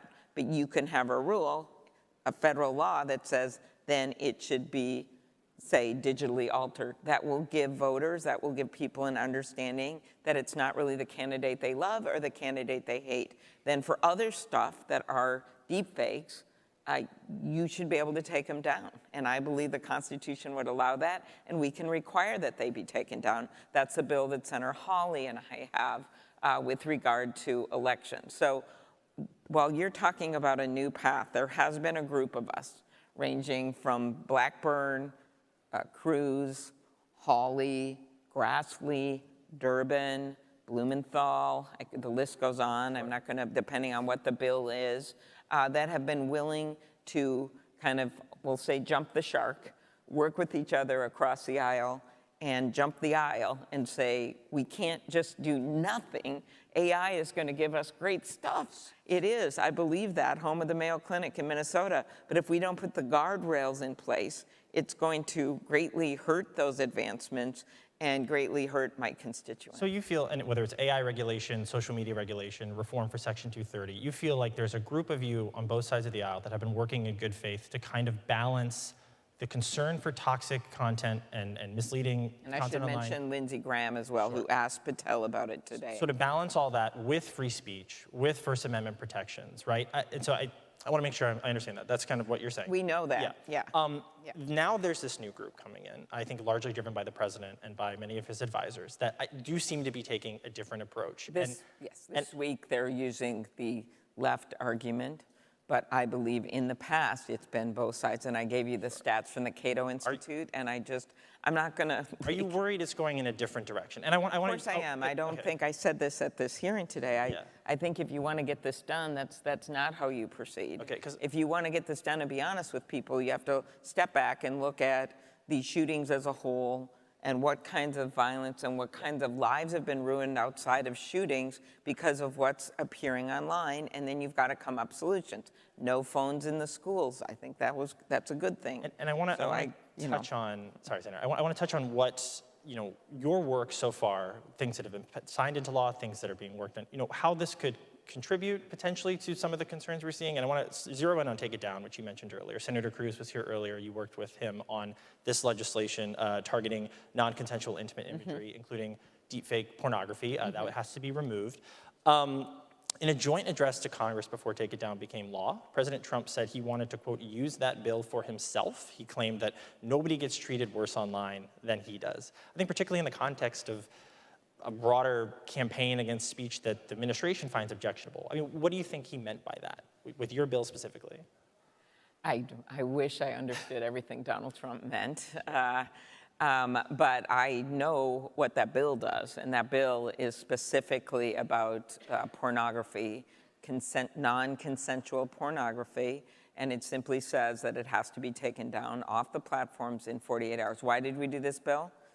Because Mr. Patel's predecessor, Christopher Wray, testified with the FBI statistics a few years back how over 24 kids, around that number, were committing suicide every year. They put a picture, this isn't AI, a picture of themselves, sometimes now it's morphed into AI, but a picture of themselves out to find a girlfriend or boyfriend. They send it to one person, and it's either gets permeated through their world, through their school, or it turns out to not really be a new girlfriend or boyfriend. It turns out to be someone who starts blackmailing them, and then they threaten to put it out. And so these kids who are too young to know any world but the one they're in that right now because they're like 17 years old, they kill themselves. Or their life is ruined for a good part of their life. So that's what I'm talking about with that bill. So I don't know why that would be involving Donald Trump. And I do know that all of these issues are fraught because people try to use them on both sides. But I don't think I can use that as an excuse just because Pam Bondi or J.D. Vance is saying things that I believe are not correct about who should be targeted and what should be done, and I will stand up against that. That aside, I still believe that I've got an obligation to the people of this country to find some way to put some rules in place when it comes to these platforms. It's very clear if we just keep letting this go, it's going to get worse and worse. And it's very clear that we could actually do some things when you look at other countries or you look at things that are happening that could make a difference. And your point's well taken. You know, I don't know what kind of AI-enabled intimate imagery of the president is floating around on the internet. I hope there's not much. But I think given, you know, what we've seen from this administration writ large, and this is a savvy audience. You guys probably recognize that you know, these kind of notice and takedown systems can be abused. You can say, hey, this AI parody of the president that I put up for political reasons gets flagged for take it down and that kind of thing. You know, it's not the meaning of the law, but that's what happens. Just to be very clear, the take it down is slowly on porn. The No Fakes Act that Senator Blackburn and Senator Blumenthal and Tillis and I have introduced, that would much more get to some of this deep fake activity that is not parody, because parody with the D, because that is protected by the Constitution. But all of this where people are stealing people's voices and their faces and the like, we came to an agreement on that bill. It was just reintroduced this year. That would get at some of this and allow, it's a little bit the same model that it can be taken down. And there are rights of action. If you don't do that, you're going to run into what happened to me in this bizarre Sydney Sweeney Jean video where they had me literally saying that, you know, Democrats are too fat to wear jeans outside. So and I would encourage the audience. This is the kind of shit that's out there. So my point is, if we can't get that labeled somehow, so it says AI created, the next one is going to be a Democrat or Republican candidate. This is why Senator Hawley feels so strongly about this, where it's not funny, but it's just altered one sentence. So it says something really, really horrible. Or the picture that started to go viral after the 3 police officers were shot and killed in the line of duty in Minnesota, that showed a fake picture that showed me where I had been at a rally, but they put defund the police fake signs in people's hands. I will say the platforms marked all those because it was so heinous to do that after these officers were killed when I was the lead author of the bill funding the police. And I would encourage everyone and to go. So in the federal, so I'm saying this stuff, that's just one very simple example. This stuff done weeks before an election or days before the election, no one's going to be able to tell if it's true or not unless there's some rules of the road in place, whether it's coming from the left or the right. They are not going to be able to tell. People saw that picture and they thought it was real. People saw the AI created Sydney Sweeney, This Is Just My Life, and I'm just judging online, 10% thought it was real. But that will become more and more sophisticated as this goes on. And we cannot have this in a democracy, and other countries have taken action on it. And I would encourage everyone to go read the op-ed. I think it was the New York Times. Yes. Yeah. We got to pivot to something else. Okay. We could talk about speech forever, I think, on the internet. Broader AI regulation on Capitol Hill. Early this year, Congress got pretty close to banning states from passing any AI laws for the next decade. The effort's still a big priority for the Trump administration. You heard from White House Science Advisor Michael Krastios last week. Senator Cruz was up here a few minutes ago, and he said the congressional effort on AI preemption is not at all dead. Do you agree with that assessment? Well, I think we have to create some federal laws that have teeth and are meaningful, but we are not near doing that right now, and that's why you have like the Elvis Act in Senator Blackburn's home state of Tennessee, and that's why states are taking action. there's some analogy with privacy law. I would have moved on a federal privacy law a long time ago. The companies were lobbying against it big time. Then what happened? The states start acting. Then it's more California and New York. Now more states are getting in the game. Maybe that will finally get us a federal privacy law that's good enough to protect consumers. And so I say that because more states are kind of upping the game on that. The same thing, which could be part of an AI bill, could happen. But I was not in favor of preempting all the states when we don't have anything going and we're always getting lobbied against. Do I think that a number of AI companies legitimately want to see some rules of the road? Yes, I do. And we had very good meetings to discuss potential legislation that were well attended, that Senator Schumer and Rounds and Heinrich and Young conducted. I think I was the only one that went to every single one of them, to really dig in on what should be done. Senator Thune and I have a base bill that we are going to reintroduce for non-defense applications of AI. Where is that? That is going to be reintroduced. We're working. No, I mean, the point is that that's why your original question was, why did I not want to preempt all the state laws? Because we're still not moving on this. I've talked to the speaker. I do believe that this, just as there could be some meeting the minds on what we need to do when it comes to some of the violent content, that there also could be some meeting of the minds on privacy and AI now. But right now, I know this is a spoiler alert, but Democrats don't run the Congress. Ooh, did you notice? But they need 60 votes. You know, there is a special obligation on those that are running the House and the Senate and the White House to come forward and work with us. And sadly, with regard to the budget coming up, the president just said that he didn't care about our vote. So. And so I believe that these areas have the potential, because of what's been done, the groundwork leading into this, years of work on AI, the companies, a number of them wanting us to put some rules of the road in place, the consumer groups, the Thune bill, we had a lot of support for that bill. It was just a base, wasn't a content bill, but it was a base bill about non-defense uses. And then there has been some meeting of the minds among certain people on that we need to have labels on some of these videos. And if we don't have labels, then some of the worst stuff has to be taken down. That to me doesn't sound like a radical regime. That sounds like a regime that will allow these companies to keep flourishing and expanding. If there could be some of the lead companies, and they have from time to time, that come out for some of these bills, like YouTube supports the No Fakes Act, right? So that is what we hope to see going forward. I just don't know how else we're going to do this. Yeah, and so what I'm hearing is no Democratic support for state preemption until you get some sort of federal rules of the road, which I think is pretty on brand. I don't think that, and a number of Republicans felt the same way, or we wouldn't have been able to defeat that. So stay tuned to that.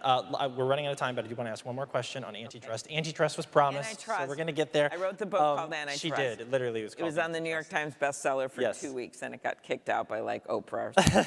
I don't know. Imagine that, right? Yeah. So antitrust is a sexier topic in Washington than I think the country writ large, but it continues to be a big topic in D.C., particularly where the tech industry is concerned.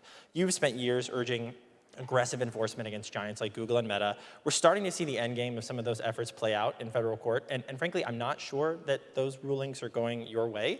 So take the recent decision on Google's monopoly in online search. A judge did find they have Meta. Judge Meta. Yeah. There is also a Meta case. Yeah, but that's not the the fix that the judge announced fell well short of a breakup, which I think some advocates were hoping for. The judge said he was unwilling to break up the company Google because he thinks it is already facing growing pressure from generative AI. Meta is actually making a similar argument in its own case. The generative AI and also the rise of TikTok it no longer has a monopoly, basically. There is competition. Competition is flourishing. The tech industry is incredibly dynamic, fast-moving. Antitrust cases are slow. The probes take years. The cases take even longer. Is antitrust enforcement doomed to always run several years behind the tech industry? It is enforcement, so it's going to come after things happen. Yeah. But I don't think it has to fall that much behind, and I think what we really need to do is have some rules of the road in place that will accommodate the fact that we know these are fast-moving areas. I just do not buy the agreement that monopolies are good for capitalism. I come at antitrust from having worked in the private sector for 13, 14 years, having represented MCI when they were getting into the market. I'm really dating myself now. So that's where my heart is. It's pro-capitalism. So when I look at some of this stuff and I see this decision, which did some things when it comes to data sharing and the like, but really didn't get in the heart of it, and it was very disappointing. That's a nice Minnesota euphemism. I get to, okay, well, now we have to pass the law that Senator Grassley and I have, the bill that we have, that the industry spent hundreds of millions of dollars against in ads. And this would, at its core, say you can't self-preference your own products at the top of your search engine or at the top of your products, resulting in, by the way, pop-up ads against me in this very town that said I was going to take down FaceTime and that I would destroy Google Maps. All my colleagues thought this was quite funny that I was this powerful.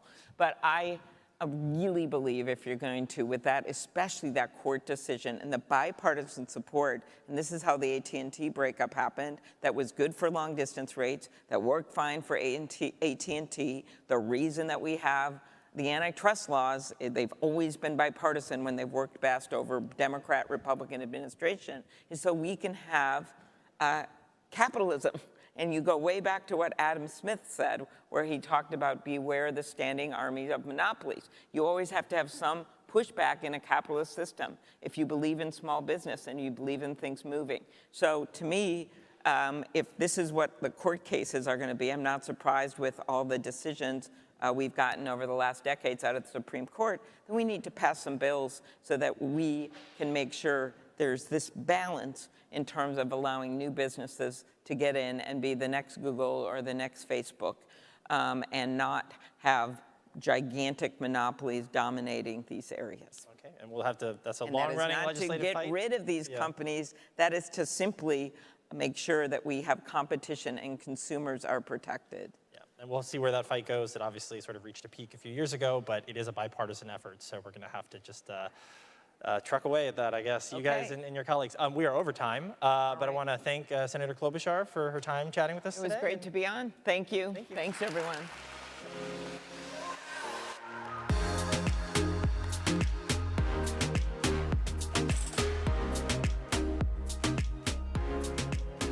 All right, that concludes our program. Thank you all for joining us today. Thank you to our sponsors, CTIA, Salesforce, and Adobe for making today's program possible. You can follow our coverage at Politico.com, and we look forward to seeing you at our next live event.